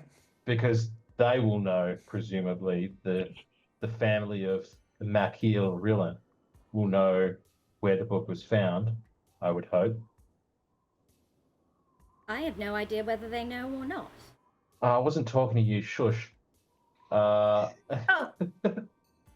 You guys? that sounds like a reasonable Yes. idea. Yes. Yes, If it's a matter of enticement, I could give you a magical charm to aid you in your quest. Would that help? It would help us begin to trust you, but it does not make guarantees, you understand? how terribly cursed is this charm? It's not going to be another curse, is it? Yeah. Oh, you just offer to remove a curse from someone and that's I don't think she's dumb enough to enticement. curse the only people who can rescue her or are interested in doing so, as far as I You can tell. weren't the first to have the opportunity and you won't be the last. Do you want the charm or not? It depends on what it does and what we need to do other than help you to get it, and whether it is contingent on us helping you that you give it. Tell you what, lady, act of don't trust. You fuck me, we don't help you. I assume that you're not going to fuck me. Let's go. So do you want the charm or not? I'm confused. I'm here, I'm ready. I am waiting to see what it is that you can do to begin to convince me that this isn't a terrible idea. If you agree to find the ruins and the ghost and free me from my prison, I will agree to give you the charm of the shadow glass to aid you in this quest. I will agree to do the first two things, but I am not going to agree to free you until I have more information. However, once again, we have a mutual interest. If you want to help us understand, then you can do so. If you want to gamble and wait for us to be too cursed to help you after 900 years, that is a gamble you can make on your own terms. It's sweet that you think that you might become too cursed to help me. Good luck! And her voice disappears. As far as I'm concerned, I don't think it's a very good idea to be making deals with Fae, actually. They are quite tricky, and a lot of their deals are very binding. To be fair, I just wanted to see what she would do. Yes, I had a feeling that would happen, but yeah, I don't make promises unless I know what I'm agreeing to. Yes. It would seem that either we succumb to this curse, or we get killed by some fae or other. Unless we can fix this in 3 days' time.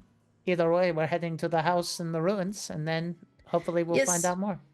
Yes. So let's get to the house. Let's see if we can find those ruins.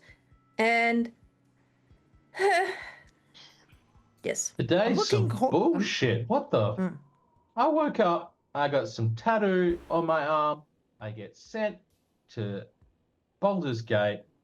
Some giants and some elves attack us pretty much straight away. Some povo dude with pots smack talks me. And now there's some nasty ass princess talking in our heads. What is this?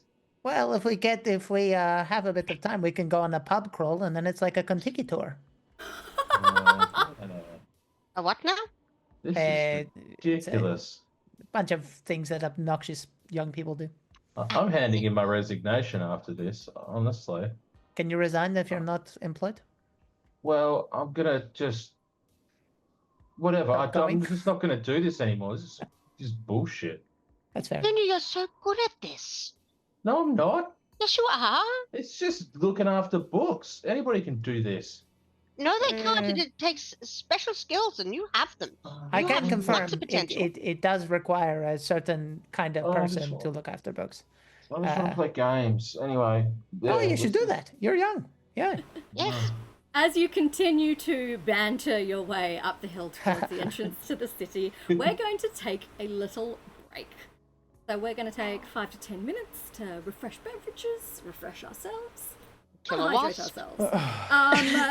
And then we will return and see if our heroes can find out where they're expected to go. Say goodbye, everybody. Bye.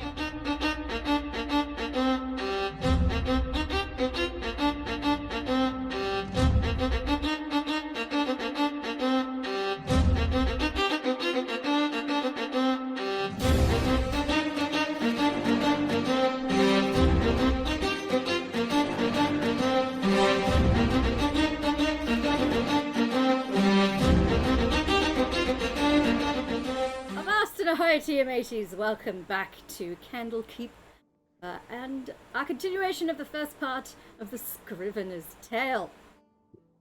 So, thus far, our adventurers woke up with mysterious tattoos running down their arm, learned they'd been cursed because a careless library worker had handed them a book that no one at any point should have been reading, and that they're gonna go have to find the adventurer who brought it and kill Rillen to hopefully find out how they can break the curse before it mutates and probably eventually kills them.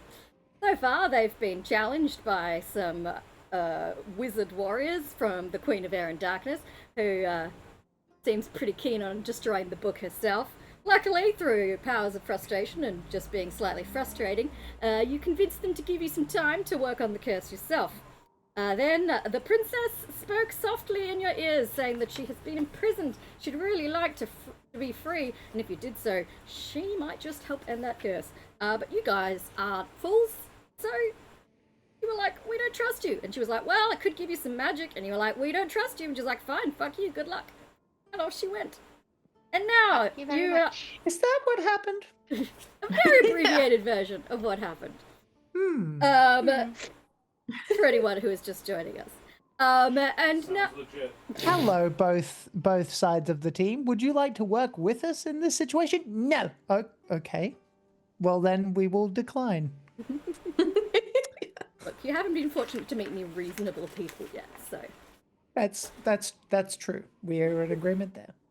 So, you've been given directions to find Rillen House, though unfortunately, Vakil appears to be deceased. But hopefully you can still find out some more information, and possibly these ruins that the princess has alluded to. So, once you have entered the wondrous city of Baldur's Gate, TM, are you going to proceed straight to Rillen House, or is there anything you would like to do along the way? Do a Kentucky pub crawl. I mean, if that's, if there's like takeout beers, like in Japan, we'll go like to 7-Eleven and get a beer. Then I'll give it to Junior Jingles, who I assume can't get beer yet. I don't know how old he is. Oh, goodness. Yeah, I don't drink. Just eggnog. Oh no, just for me then. I just realised Junior and Tali have switched places in the Zoom call, Oh, no. and now have the wrong name. Hello, I There we am go. Junior. There you go, you're Oh, back in our no. places now. Tali wants a takeaway beer. Anyone else want to do anything, or are we going to go straight to find... I just want to not die. Yeah, that'd be ideal. There Yeah. haven't been any changes, I'm assuming. We haven't got more writing on us. Can we just do a quick little inspection as we're walking? I won't even make you roll from it. For now, the tattoos appear to be stable. They haven't Good. they haven't expanded. There's no Very more good. writing on you than there was this morning. And as far as you can tell, you haven't been subjected to any further kind of weird magical incidents. You still don't have a shadow, but that hasn't changed from this morning, so... Oh, where shadow? Shadow. I now have Sailor Norse song, The Shadow, stuck in my head again. Sorry, Yeah. not sorry. Alright, so we're proceeding to Rillen House. Yes. Onward! Yeah. So you pass through the streets of Baldur's Gate, weaving your way into the upper city. Gradually the houses becoming bigger and fancier, the pubs bigger and fancier, the fountains and the streets more elaborate, the guards more glary. And eventually you find yourself in front of a beautiful house, and carved into in elegant script next to the letterbox is Rillen House.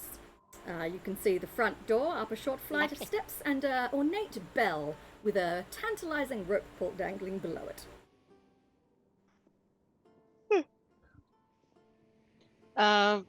Nathaniel would pull the rope, but he is too small. Smell. Courage. Do you want to pull the rope? And Jenny's gonna pick up Nathaniel and Like a just cherry picker. up. Oh dear. Yes, let me check something, because I may have to mage hand that if I've got it to actually make it work. I do not have mage hand. Oh, she's gonna like elevate up. So you basically like one of those. Yes, but he's literally a mouse. Lifts. So bringing it would still kind of be difficult. What he is going to do instead is, if allowed, I will toll the dead at nothing.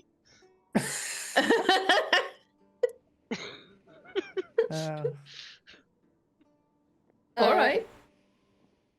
A boom. To make the ding ding ding sound of a bell. Okay. Ding Or ding toll sound the of a dead bell. at the bell, maybe? Alright. Doing like a Kung Pao dub of a bell. Dong. Or like the specialist dong from Glass Onion. We got like Joseph Gordon-Levitt to do the dong or something. Yeah. Dong. Yes. Where is he? Unfortunately, it would take too I much don't know. time to unseen serpent to get this thing done, so...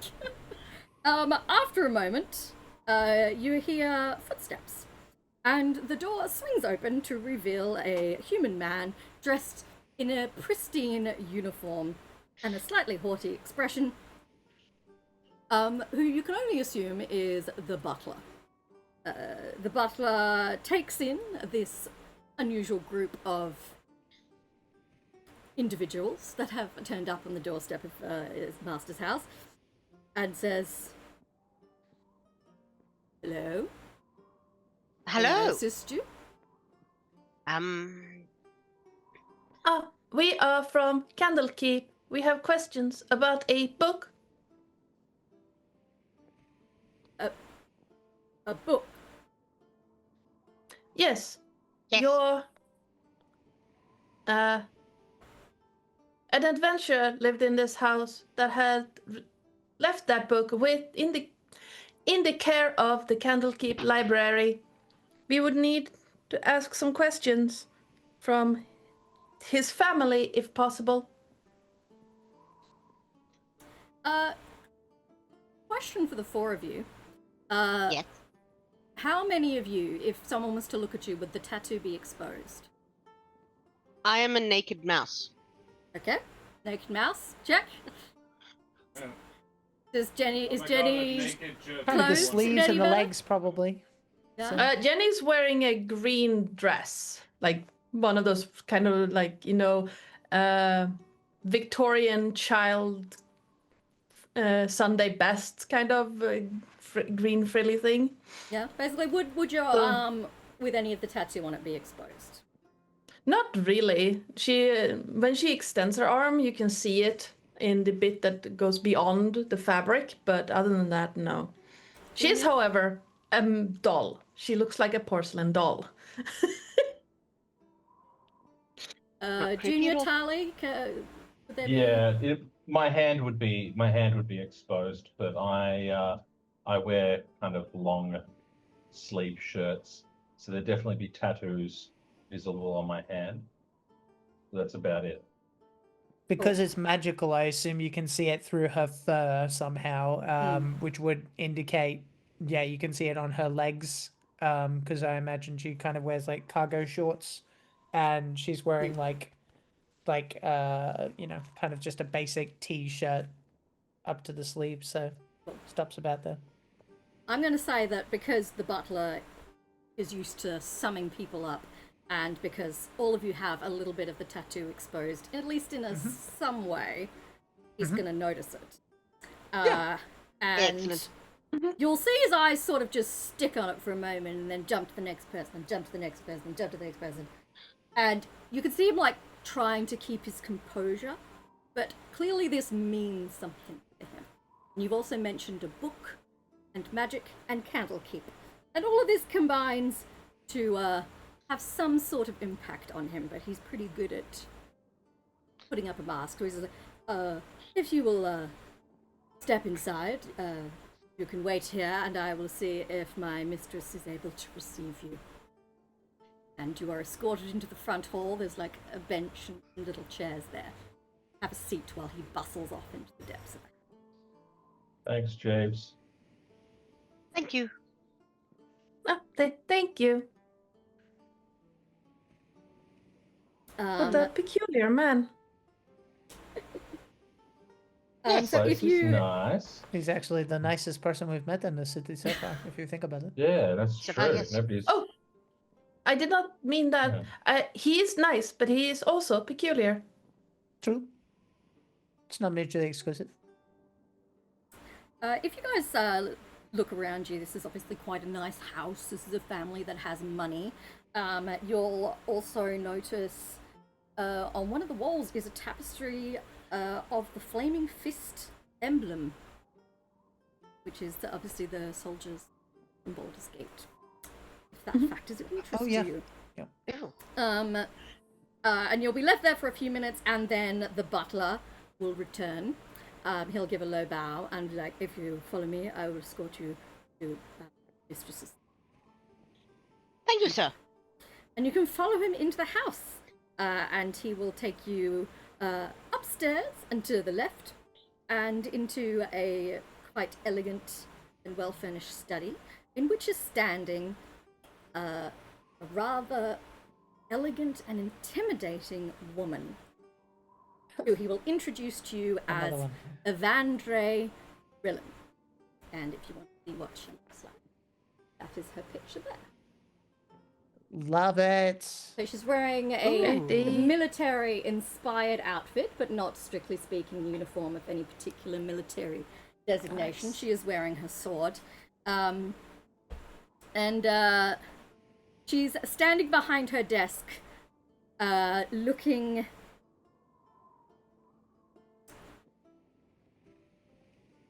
engaged but a little annoyed. She's interested in why you are here and probably what the butler, who, in case you're interested, his name is Tarrison, has told her.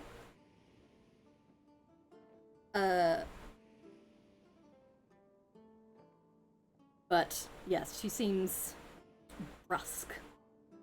And the butler will escort you in, and then she'll kind of just do a little with one hand, and he'll bow and retreat from the room, closing the door behind him. And Evandre will kind of look at you and say, I understand you have come inquiring about my uncle Matt. Would you like to explain a little more thoroughly what brings you? Your uncle gifted a book to the Candlekeep some time ago. We're not sure exactly when. But it was Cursed. cursed. Terribly, terribly cursed. Something about a princess locked away. For good reason, apparently. And, us being cursed means we've got, these lovely tattoos and some other things going on, but it's No shadows. no shadows, ability to speak or read Sylvan, that kind of thing. Apparently, it's progressive, and well, we don't really want to let the princess lady out of her prison because she doesn't seem particularly nice. So we were. Hmm? Never mind. Sorry, I ain't going to shut up. Never mind. No, it doesn't seem particularly nice. At least just yet.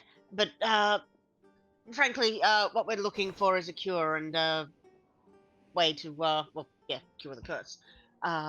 And we were wondering if your uncle had any information locked away on that, because it's rather urgent. If we don't manage to fix this in 3 days, some elves on terrible ogre-looking creatures are going to come and squash us into paste, essentially. She kind of arches one eyebrow a little bit. I see. Yes. I would like you to roll a charisma check, Nathaniel, to see if your eloquent explanation of events has moved her to a... You are aware that Nathaniel is a wizard. Look, if you fail, someone else can try and persuade her as well. That is a 5. I rolled a natural 3 for 5. Oh dear. She may just be scared of mice. She looks... You can see anger kind of behind this kind of controlled expression on her face, but it's not anger directed at you. There's... Even in death, Uncle Mackel manages to send more chaos to my door. We're terribly sorry. You aware of my uncle's legacy within his family at all? No, we... No, not really. No. I mean, fairness, we didn't even know he was dead when we came out. Yes, well... You know, he was an adventurer, a successful one. He accumulated quite a fortune. He could have set himself up with a very wonderful life and supported his family. But instead, he just decided to become a mercenary, seeking glory and plunder and squandering his wealth and eventually his glory as well. It has taken me many years and considerable effort to re-establish the reputation and success of my family.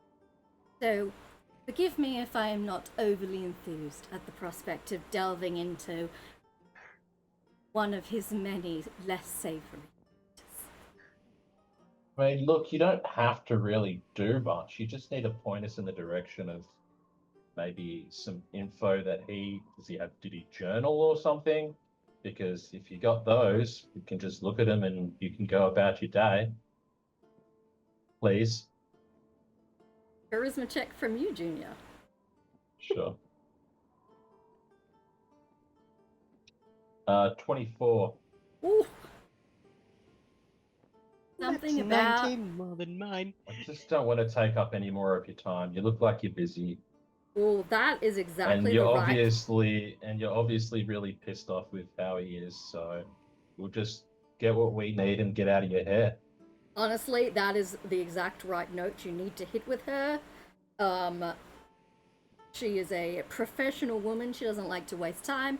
If giving you what you want is the fastest way to get you out of her hair, that's fine with her. So Evandre kind of looks at Jingle and she's kind of just stroking her chin a bit and she's fine. Mackill discovered the book I'm assuming you refer to, the Scrivener's Tale, in some runes called Delimbidian. It's near where the town of Daggerford is today. He briefly had some sort of magical malady and had the similar writing on his skin that you appear to have. And he did get rid of it, if that's what you were hoping to achieve, only by completely obliterating the family fortune to acquire a wish spell. So, unless you have similar resources, I don't know if you'll have the same luck. And he was killed about a month after that. presumably by someone to whom he owned vast sums of money. As I don't know if any of his companions on the particular adventure related to the book are still alive. They were mercenaries. But we do still have some of his possessions here. Since you referred to journals, we do have some journals and letters that we haven't managed to sell off, and if it will be of some assistance, I suppose I could let you know them. Does that sound like what you were looking for? That would be awesome. Thank you so much. But you know, being a businesswoman, I would like us to have to come to some arrangement. Should your investigation lead you to these ruins and you find anything of value, I would be looking to get a percentage for my assistance. Yeah, sure. I don't see why not. We just don't want to die. I agree with the young one.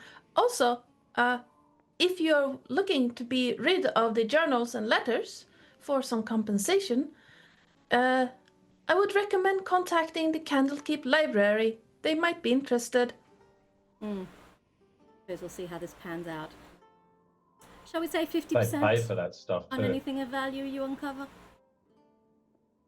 50% sounds a little steep, as we are the ones being in danger. I mean, look, there's 5 of us, right? You're, including you, there's 5 of us, 20% each. That seems reasonable. Except without my uncle's documents, you won't be going anywhere, so let's say 35. And then you get nothing. And neither do you. 35? Right. Look, to be honest with you, this is the first person that's actually meeting us somewhat halfway. I'm inclined to let her have. Yeah, whatever. 35. Honestly, that's cool. 35 sounds good. If you wouldn't believe this, but basically everyone we've talked to at this point has basically said, no, do it exactly this way. Otherwise, I'm going to stop talking to you, and then they stop talking to us. So this is a blessing. Sounds like terrible negotiators. Yes, that's what I've been saying. Well, 35% it is. Saracen! And the butler comes back in, and his little bow. Yes, madam? Please take them to the old office in the East Wing, please, and show them any of Mackle's remaining documents that we have kept there. And if any of you require refreshment, water, wine, and Tarison can provide you with that. That's Very everything kind. for now. She's earning her 35 already. Oh, Cool. And you get a very much, we're done, out you go sort of vibe from her. Like, she pulls some paperwork towards her and starts writing on it. She's done. see you, lady.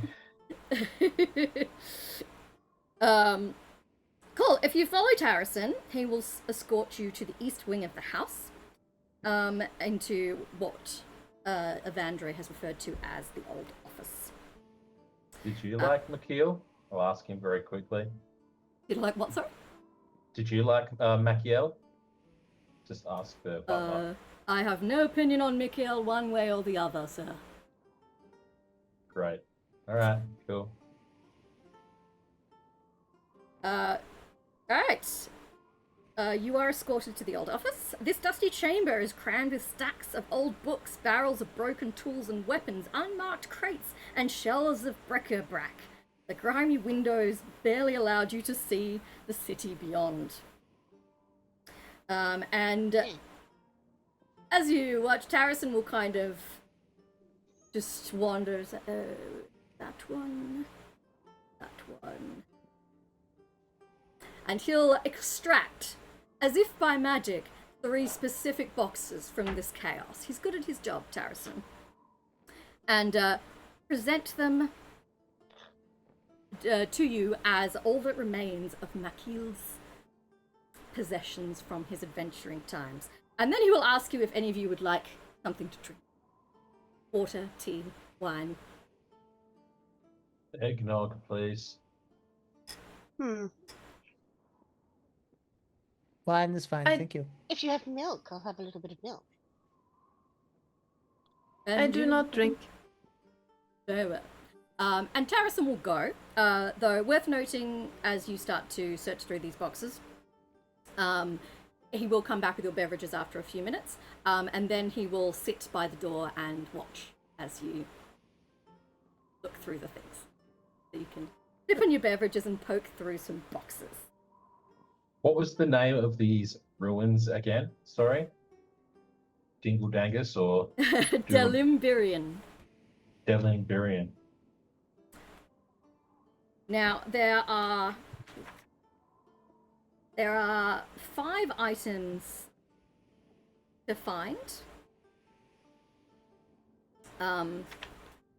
So to decide who finds what, I'm going to roll first to see who's going to... Actually, roll me all investigation checks. 22. 22. Not like it. Investigation, you said? Investigation. Natural 20 for a 21. 21 for Jenny. Natural 6 for a 16.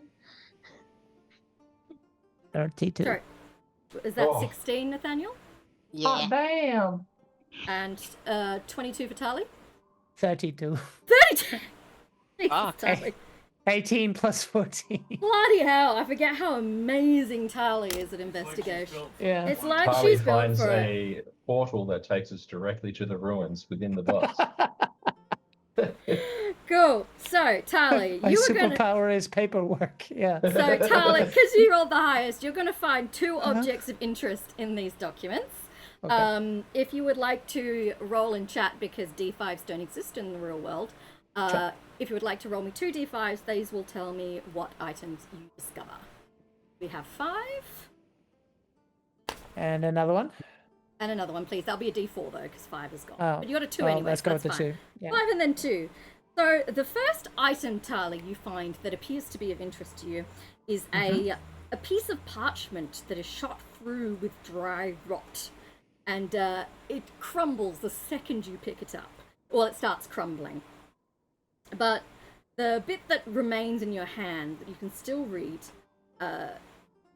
says, "Stairs among the surface ruins of Delimbirian and descended deep to the haven of the Red Quill. The Guardians almost finished us before the door was open. Gods, how I wish." And then the sentence. That is the first thing you find. That was very fast. Summarized the Yeah. point. Yeah. Yep, basically it was a description. Stairs among the surface ruins of Delimbirian and descended deep to the haven of the Red Quill. The Guardians almost finished us before the door was opened. Gods, how I wish.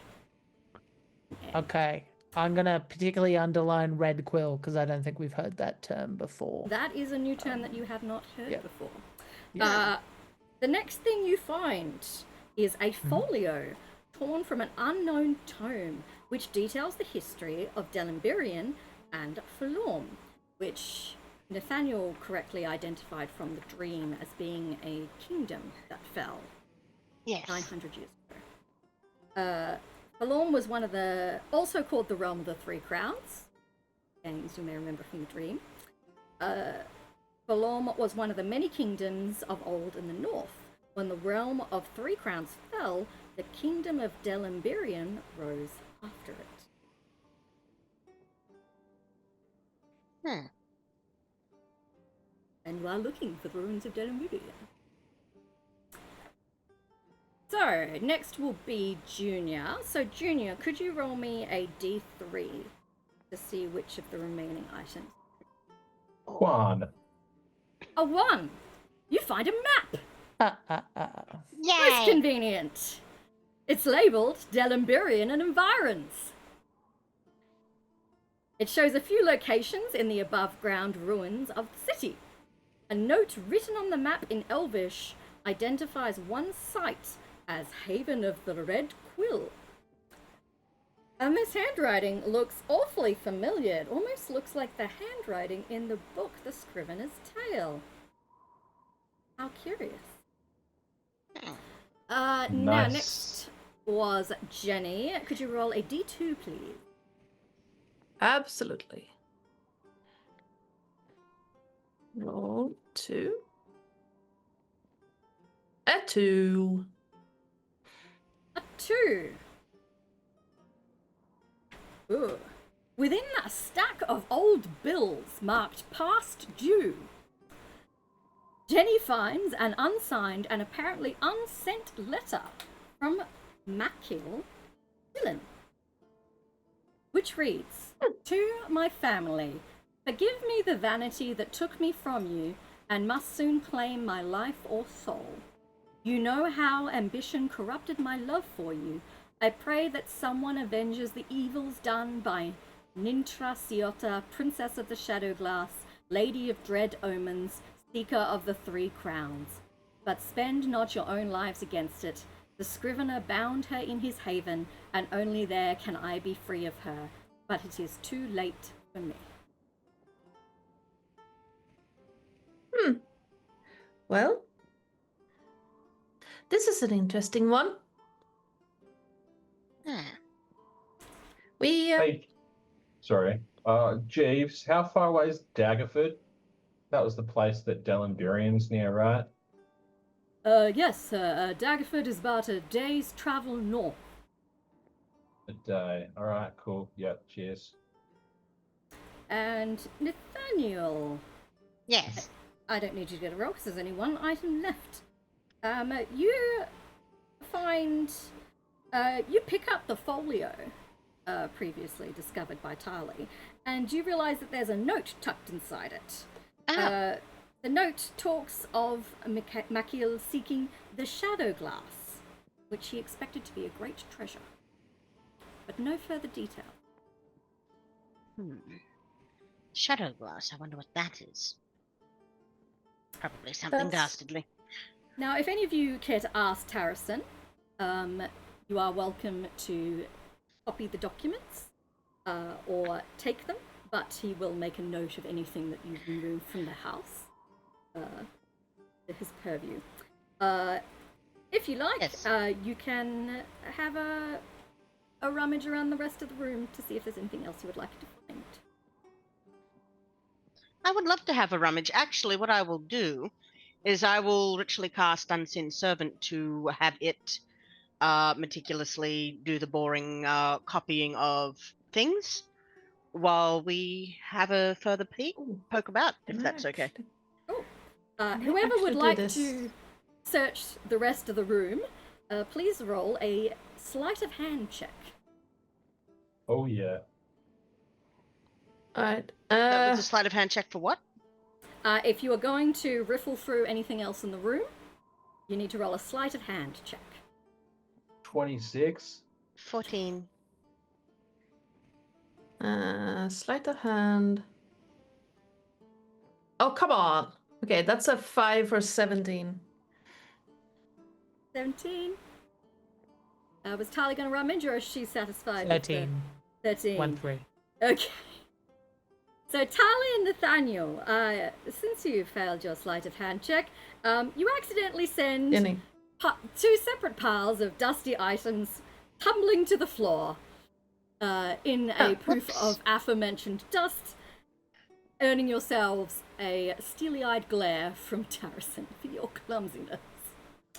Terribly sorry, sir. The two who succeeded get to roll on the trinket table. Hey. Yeah. I want to get an old Get. sock. Which I'm just going to load up here. Wonderful. Please both roll a D100 and I will tell you what you find in the Rillen back room. 24. 24. 73. Ooh, the 24. You find a multicolored stone disc. And 74? 73. 73, sorry. The shell of an egg painted with scenes of human misery in disturbing detail. Oh, I like to think the multicolored stone disc is actually like a like a prototype CD. Yes, it's actually a CD, but you But can't you tell. kind of shine it, yeah. Yeah, you don't know what it is. But if you look towards Tarrison, he doesn't seem like bothered if you take any old shit from this room, as long as he notes down that you took. Yeah. You can Was- take or leave your discoveries as you choose. Is this one of your Mistress Uncle's hobbies? To create odd scenes on egg? And Tarrison will come over and kind of have a look at it and say, don't think so. I imagine he found it somewhere. Don't know why he kept it there, that's very unpleasant. Are you done? I need to polish the silver. I think we are, everybody. Yes. I think so. I don't want to be squashed by anything else today. I can help it. I mean, ideally one rarely gets squashed. Yes. Do you know, like, a quick way for us to get to Daggerford by chance? Daggerford, sir. I mean, if you have the resources to afford a spellcaster, I imagine one could teleport you to Daggerford. Otherwise, hire a horse. One Or- moment, oh, one moment, walk. one moment, one moment.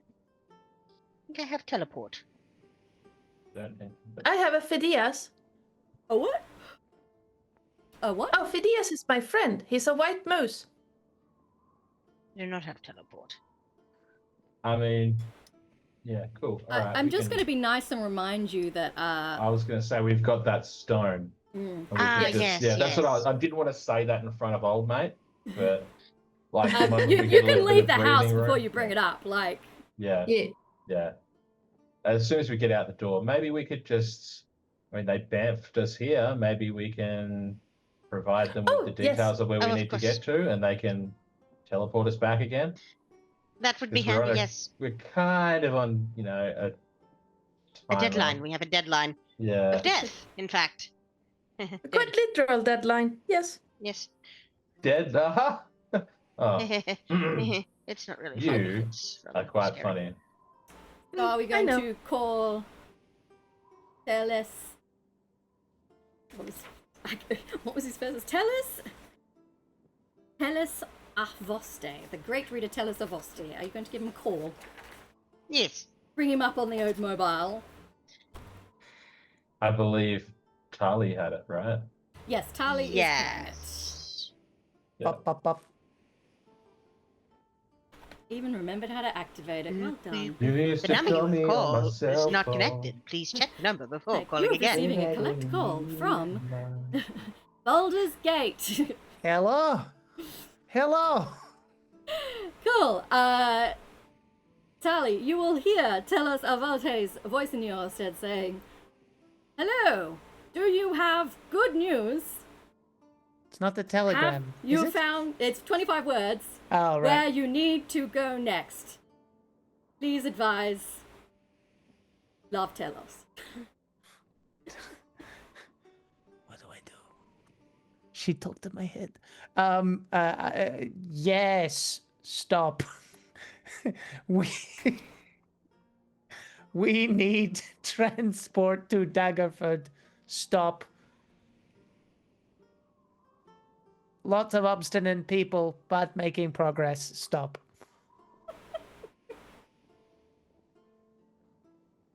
That's still Ew. within 25. Yeah, I think it was less than 25 words.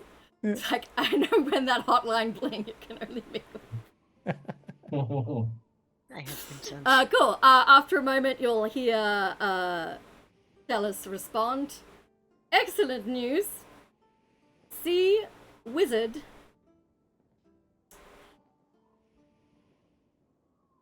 Trying to think of a name. Should have made up a name for this wizard before. I knew you were going to do this. Sea wizard. McClukey. Cherry Pie. Redvale.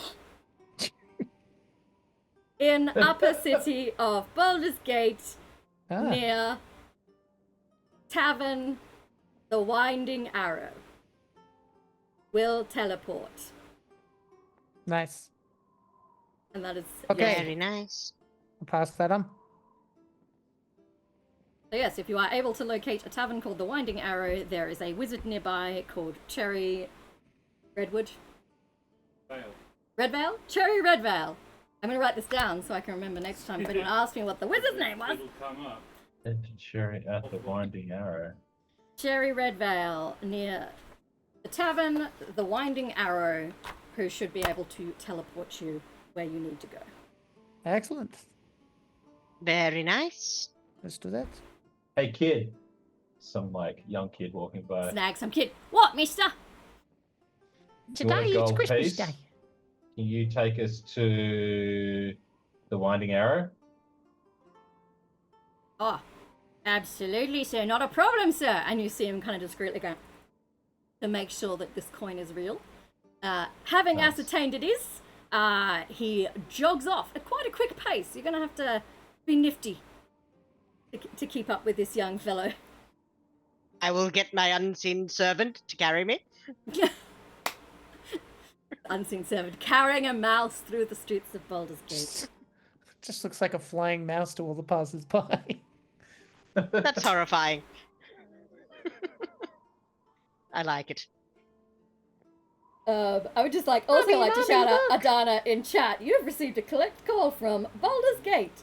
Caller's name is Avowed Need Blamp to Daggerford. Accept or decline the call. Gold star, favorite moment, right there. Cool. If you manage to keep up with this young whippety snippet, you'll find yourself standing outside a pretty nice tavern called the Winding Arrow. And the young fellow will turn around and be like, "There he is, sir, the Winding Arrow. Have a good one." And then I'll flick him another disappears. coin. Oh, he snatches it out of the air and like tosses you a saucy wink and a salute before he runs off into the crowd. Jim Chimney, Advanced young kid. man. Gross. Chimney. Yeah, they're all Cockney youths in pleasant- Baldur's Gate. What a pleasant young fellow. And Funny thoughts. you'll Like need something to is locate brewing. the wizard. So if everyone rolls a Relatively perception, investigation check. If everyone rolls an investigation check, whoever rolls the highest will spot where the wizard Cherry Redvale. That is a Ooh. net 20 for 30. Ah, I got it. Damn. I got 27. 27 from Junior 22. Jingles, 13 from Jenny. And how high will Tarly roll this time? I got an 8, so 22. That is absurd. I'm just talking. I wasn't even bragging. I was just explaining. It's just so good. Yeah, but Nathaniel managed to Yeah. beat you for a chance there. So Yeah. with the nat 20 there, pipped you at the post. Nathaniel, in the arms of your unseen servant, as you look around the area, So, you'll spot what looks like a building that has a number of smaller residents inside, apartments, if you will. And on the ground floor, sitting out the front, is a young woman in what could be described as wizard-like robes, who has bright red hair.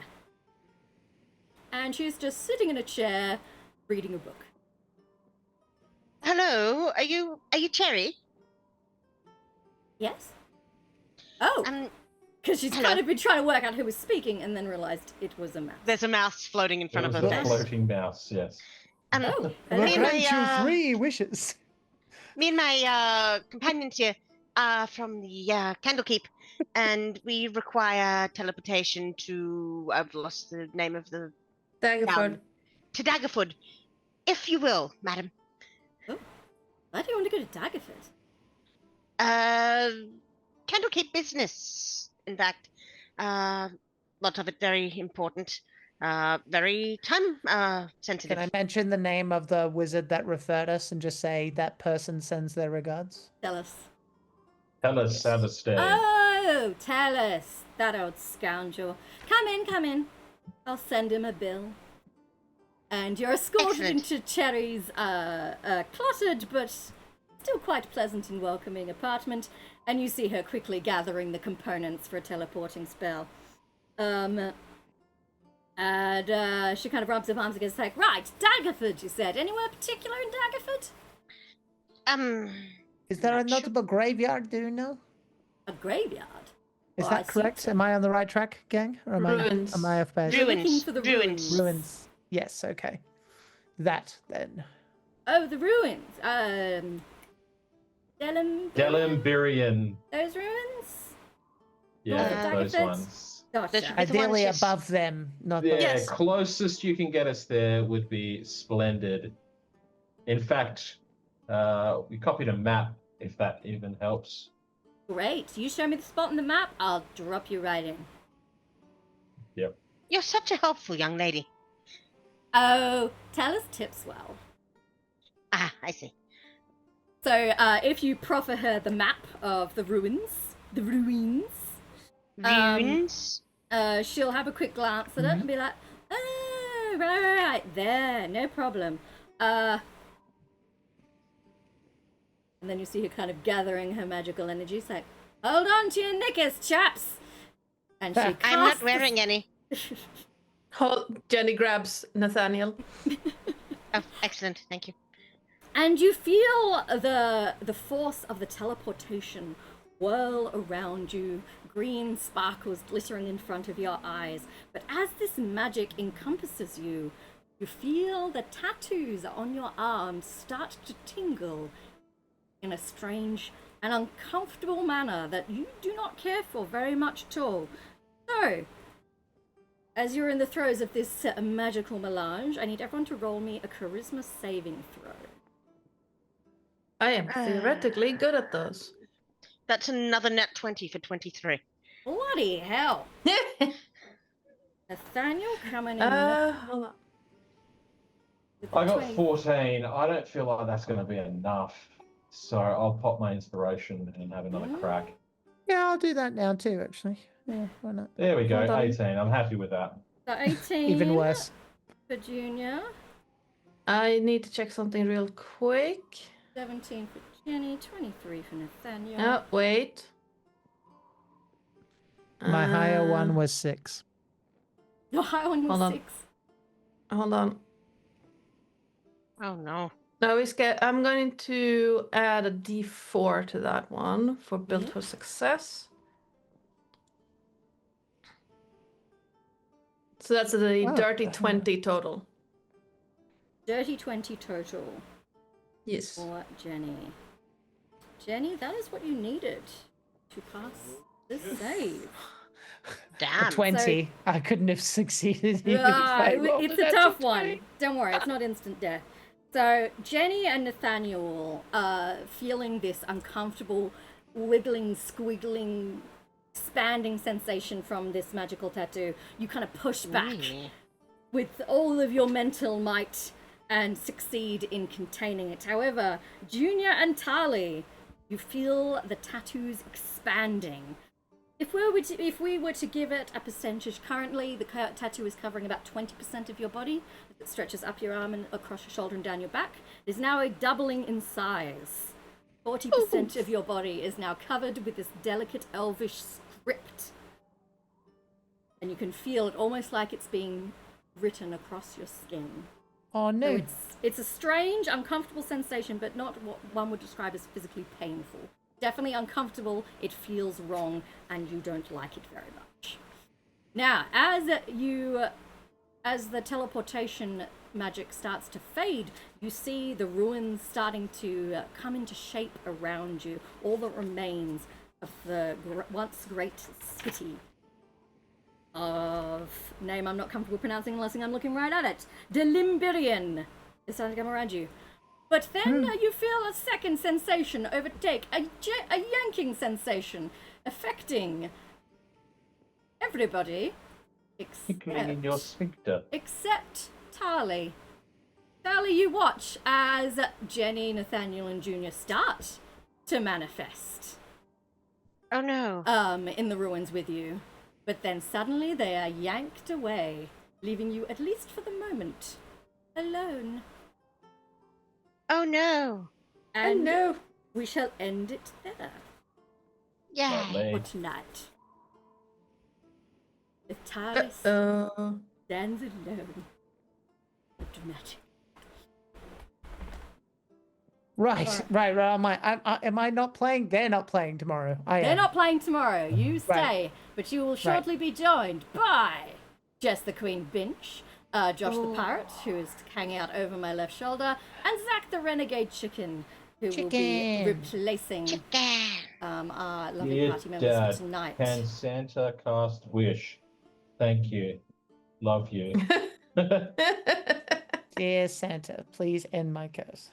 Dear Santa, all I want for Christmas is to not be cursed forever. Thank you. Much love. Do you want your number one elf son to die? Probably not. Well, that ends tonight's adventure. So let us quickly do some favourite moments. So Yay. if someone in chat would like to roll us a D5, we'll see. Yes. I find.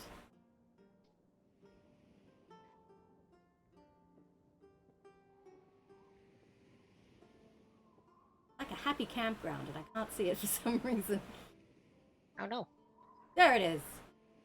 Happy campsite. Lovely. We got a 4. That is Junior Jingles. Favorite moments of Mitch and Junior Jingles for tonight. What do we think? Oh god, when telling the princess to shush, you weren't talking to her. It was my favorite thing. It was just so much sass, and I loved it. Yeah. Like, I just want to play Junior. games. Yeah, I love Junior. He's like A grade character. Love. Just a reaction to the tattoos. Just my dad's gonna kill me. It's funny because, like, in real life, my dad like sent me off to get my first tattoo when I was 15. So, Wow. Very life not contrasting. imitating art. No. I loved Junior Jingles' assertion that he was going to quit his unpaid internship. I love that. Which, honestly, fair. He's been yanked around a lot. Just like, no, fuck it, I'm out of here. Screw you guys, I'm going home.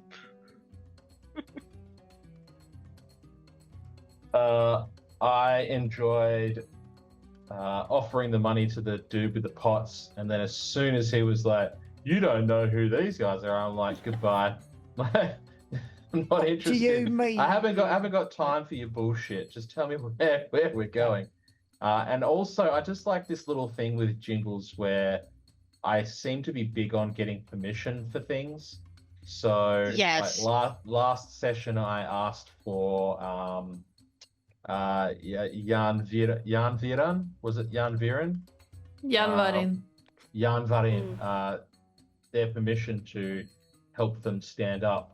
And this time I asked for Nathaniel's permission to, rather than just lift the book up, also lift them up. Yes, So I it's love just that. it's just like it's just that kind of slight politeness that's in there in amongst the teen angst. You enjoy me some I love Tina. him. Alright, we'll need a D4 next, and Josh conveniently walked over and rolled a dice for me, and it was a 4, which is Tali. So, favourite Tali/Jack moments? Love Charlie. Yeah, much love. Tali's so much fun. Yeah. I loved Tali, like, being like, you know what, she's actually being the most easy to negotiate person.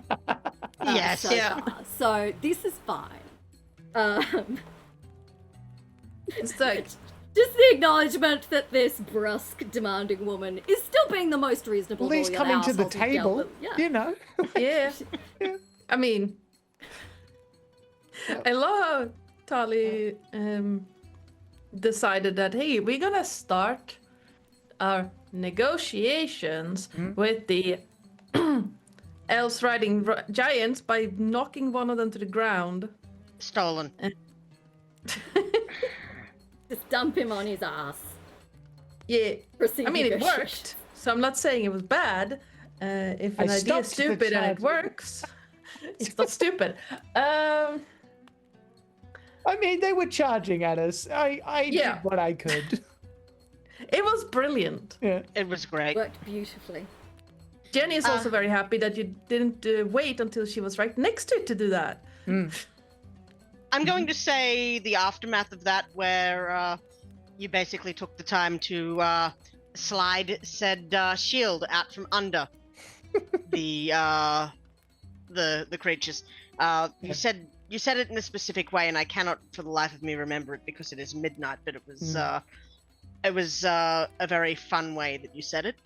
I don't know if you remember, but I remember having a good giggle at it. So I think I was like complimenting their non-existent grace and poise as and how Yes. intimidating they were as I pulled my shield out from underneath their prone giant or something. I could not quite remember the words, but I loved it at the time, and it did stick with me, even if the words didn't. Mm. I think Junior appreciated the matter-of-factness, straightforward nature of Tali. And I liked the Jerry Christ comment early on. Made me laugh. I forgot that. Yes, I wrote Jerry Christ down, and because I just remember laughing my ass off at that. And then there was a comment that you made to Nathaniel about how the elves and the Fomorians were like doing something, and you said that would imply they thought about anything, Nathaniel. It's just like just a slight sassy, like, yeah, exactly, yeah. So, they're trying to be all tough and badass, and you're just like, what are these fuckers doing? I appreciated the character a lot. So yes, thank you. That's very kind. Much love. Oh no, you go. And it was just a tiny little detail, but you go first. No. I want to hear. Oh, I just love the detail that she wears cargo shorts. Yeah, lots of pockets. She's a mum. Yeah, she's got to have it. It's so perfect. And I love Hiking boots, cargo shorts, basic tee, and a ball cap. That's kind of the vibe. Probably a utility belt filled with snacks as well. I think it was good. Yeah, I think there was like a tiny moment where Nathaniel was bitching, and it felt like Tully was being the right sounding board in the moment, where like everybody was part of this, but like we were both uplifting you, but also I think Tully specifically said something along the lines of, yeah, do that, fuck it, you're young, because you know, like she's been through the rigmarole with children, just like, yeah, sure, if you want to spend a year, you know, doing whatever it is you want to do, there's no, like, you know, like you're going to spend that time doing it anyway, you might as well enjoy yourself a little bit and then come back to it. And I enjoyed that because it felt like Nathaniel felt a little bit more comfortable around her after that, it seemed. So that was cool. Yes. Lovely. Sorry, not Nathaniel, Junior, my bad. I'm talking about Junior with his... We knew what you meant. Yeah, my bad. You're young. What's the worst that can happen? You get more curse. We need a D3 next. For our next victim. If anyone is...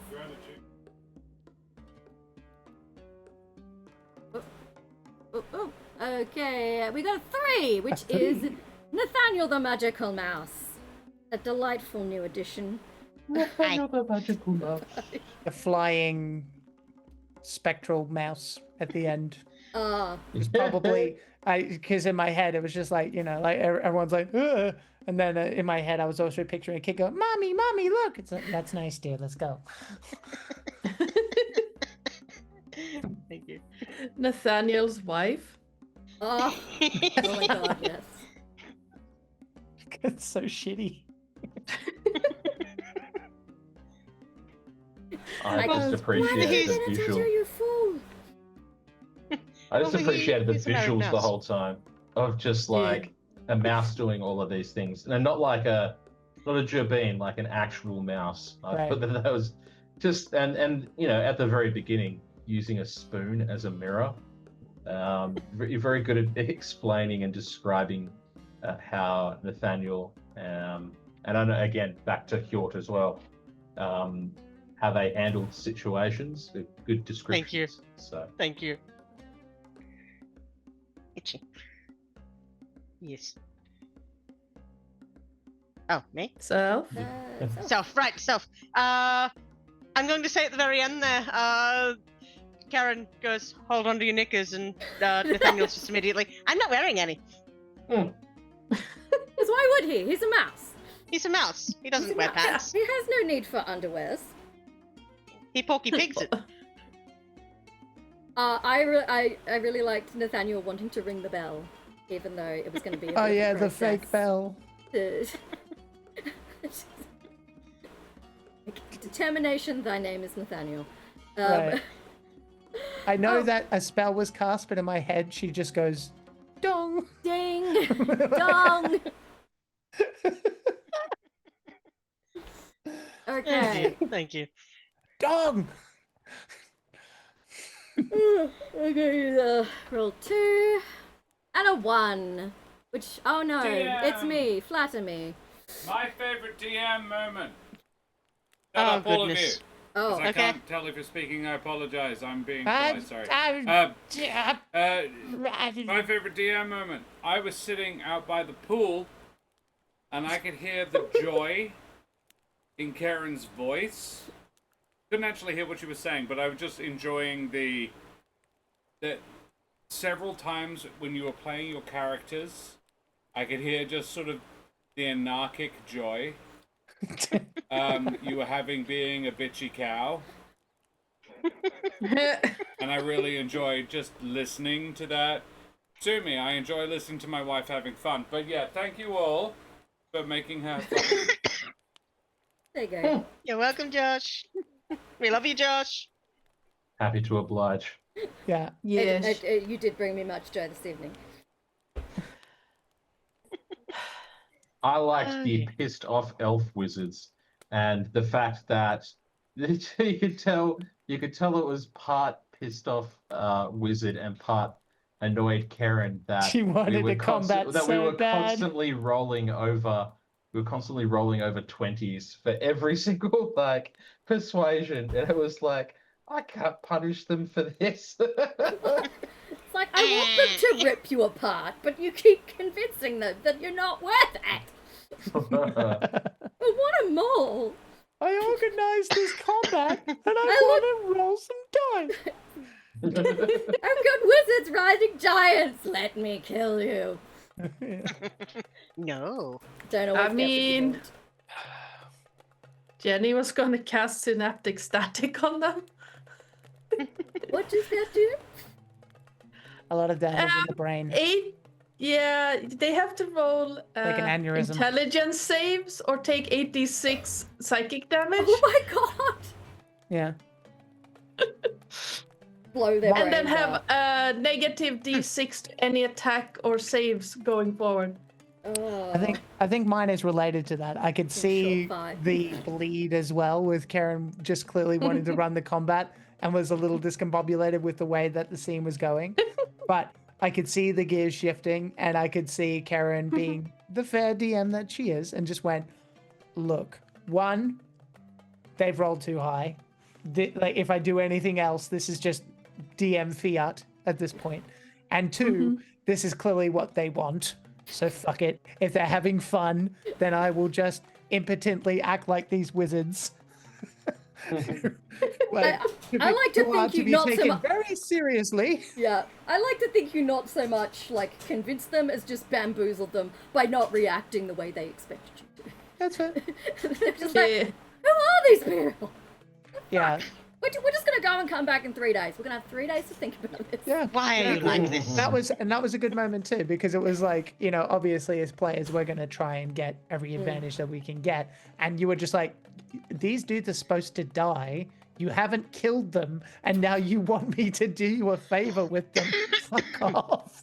And so you just did your best and just went, yeah, we've got 3 days. We're leaving now. Goodbye. Yeah, And Junior just being like, I'm out, marching up the road. as someone who absolutely loves anything that has to do with Feywilds, you played Fey as aristocrats so well. It's like these guys are functionally immortal, and we now have a mouthy fox, a robot, a mouse, and whatever Junior is, just refusing to acknowledge their superiority. Just So you're meant to I be love that. intimidated. Why Yes, isn't it like- working? Why would we be Why are- intimidated? Do we need bigger giants? What's going on? I love that. Yeah. I'm going to say, and I think it may have already been slightly said by Josh, but how sassy you made our little princess. Oh, yes. And just, how impertinent when Nathaniel spoke up about her. It's like, she was not impressed either. No. You can tell Oh, that if she I- comes from a similar sort of place in the universe. The wizards. Just like, why aren't you just giving me whatever I want? I'm like a princess. The fuck? Yeah, that's Yeah, worked yeah. out for you for 900 years, isn't it? She's been alone a I'm- lot. No, I know. Yeah. I was trying to meet her halfway, but she was just like, no, do exactly what I want. I'm like, okay. No. Like, you dare question me. I like, I you didn't know, I'm have being something like very that. true to her character as described. I in the actually book. agree with that. You played it to the hilt of what a princess would be like, which is Yes. do what Yeah. I say because I said so. Like, what aren't you getting? Yes, a I cousin believe like the that. personality trait was I have no patience for those who are less than me, and all are less than me. Right. So, Just like, this isn't a Yeah. negotiation. right. So one of Jenny's Jenny's flaw is I am convinced of the significance of my destiny.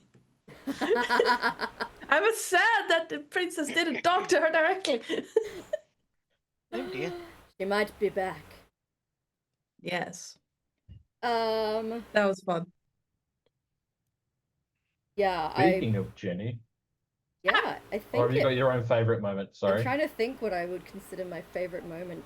I loved all your reactions to getting tattooed right back at the beginning. Which I guess isn't really a me moment, but I No, knew I that was I was gonna just say. giving you that you've woken up tattooed. I was looking forward to how you would all choose to react to that. I really liked it. Something that's technically me. I did like playing the princess, but I also liked playing Evandre, Brillin. Yes. Because you met a lot of imperious up their own ass people, but she's the most kind of willing to negotiate. And Jingles just really talked her down with her. If you give us what we want, we'll fuck off and stop ruining the day. That was great. Yeah, I got So- the impatient vibe. I was like, all right, let's just get out of your hair as quick as possible. She was pretty pleased she got 35%. She was expecting you to negotiate her down to like 25. I mean, in fairness, there was no written contract and there was no spell of anything cast on us. So in Jingle's head, it's like, how the do you know what the 35% is going to be? Yeah, here's a rock we Ooh. found. See ya. If anything. Oh, Jingles is planning to screw over Evandre Rillin. Well, the Is question it- is is it it- in volume or value? Sorry? The question is then, is it in volume or value? Hmm.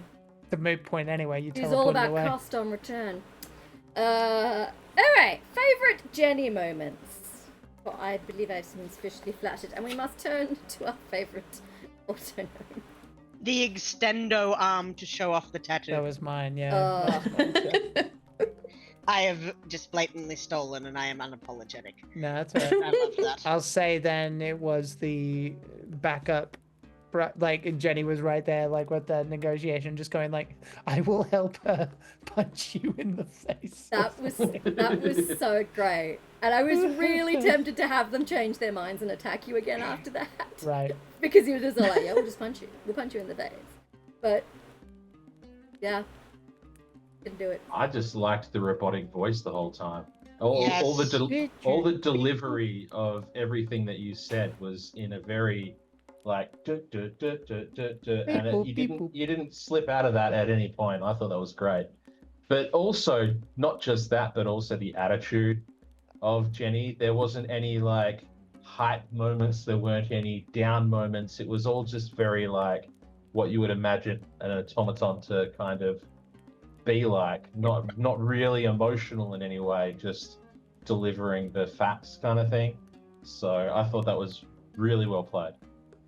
Thank And I you. also wrote down as well star map because there was a joke you made at some point. Oh about Yes. god, that was and- fucking and amazing. I wish I could remember what it was. I was Jack talking said about something Hollywood about a star map. maps, Yeah. and That's then right. she took Jack it was like, literally. we need a celebrity That's map right. to find the Rillans.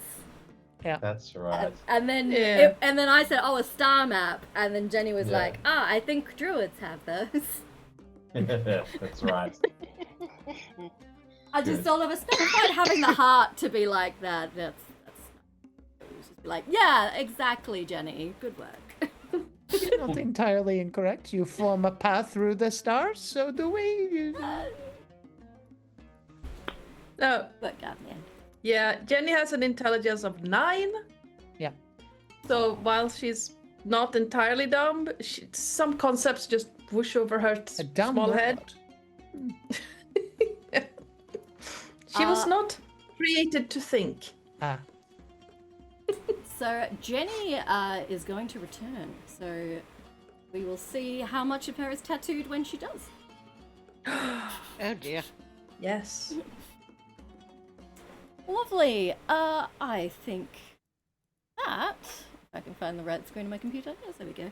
I think everyone has been flattered now. Does everyone feel warm, glowy, filled with the joy of being told how wonderful you are? Because you are Yes. all wonderful. Yeah, part of me went like, I don't DM a ton, and part of me worries that, you know, when you don't do what I'm expecting you to do, that I don't handle it very well. So it's always very affirming to be like, Oh, no, you're great. you roll with I it. do You have did one great. more moment for you, Karen, and that is the absolute joy at your bunny rabbit. Ah. My new friend. So yeah, that is it for tonight. But we'll be back tomorrow night and the night after for parts 2 Yay. and 3 of the Scrivener's Tale. Jack will be joining us again tomorrow night as Tali, and Jenny will be returning on Wednesday night for part 3. But thank you, Terrace and Mitch, for being part of part 1. We've enjoyed your presence. Thank you. The I present have of your thoroughly presence. enjoyed You're welcome. Yes, so we need to find somebody to raid. So while I'm doing that, let's whip around, and if you guys could quickly tell our lovely audience who you are, where you come from, anything else cool you've got going on, I will find who we're going to go visit next. Let's start with Jack Squarepeg. We'll go back the other way. Cool, I'm no crazy problem. like that.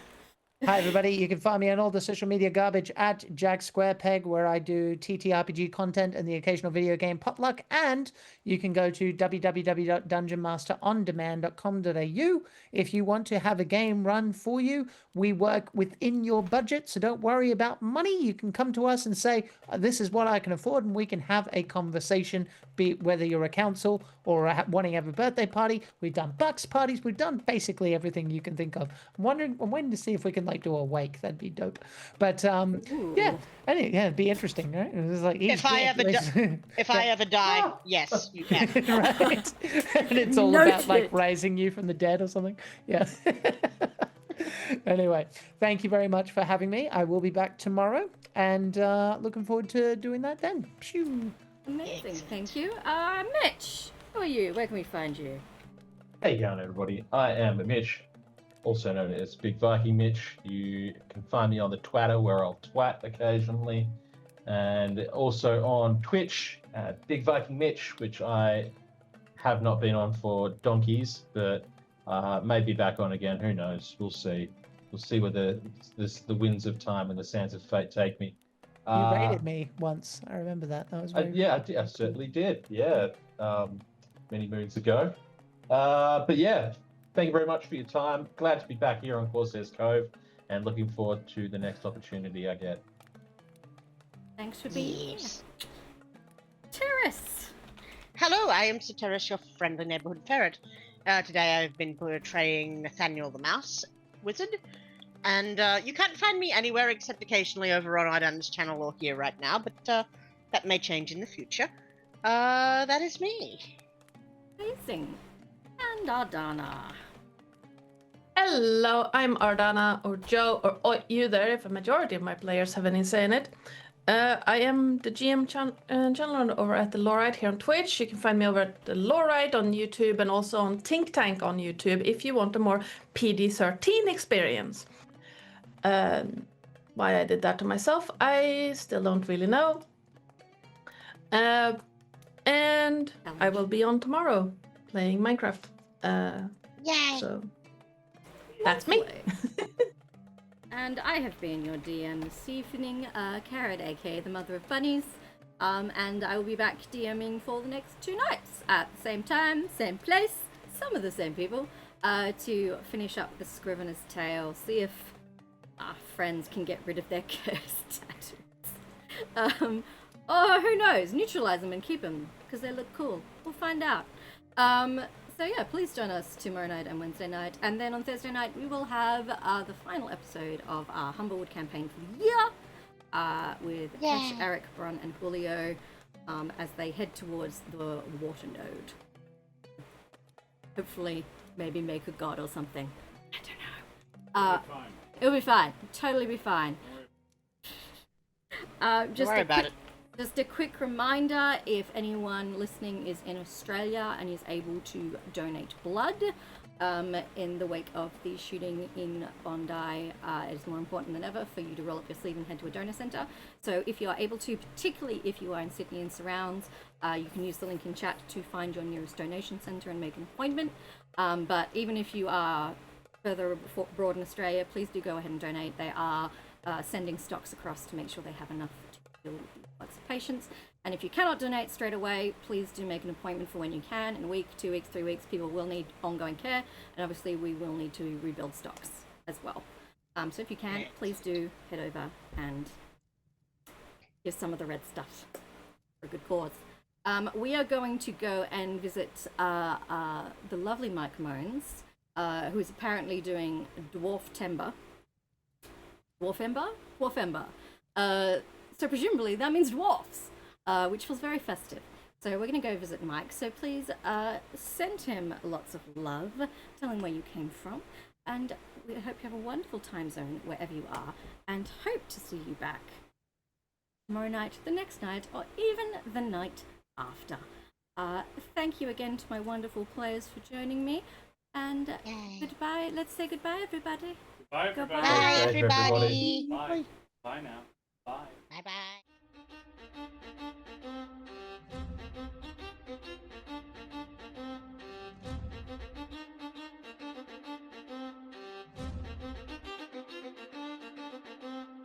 Don't forget to like and subscribe, you wee scallywags! Avast for now!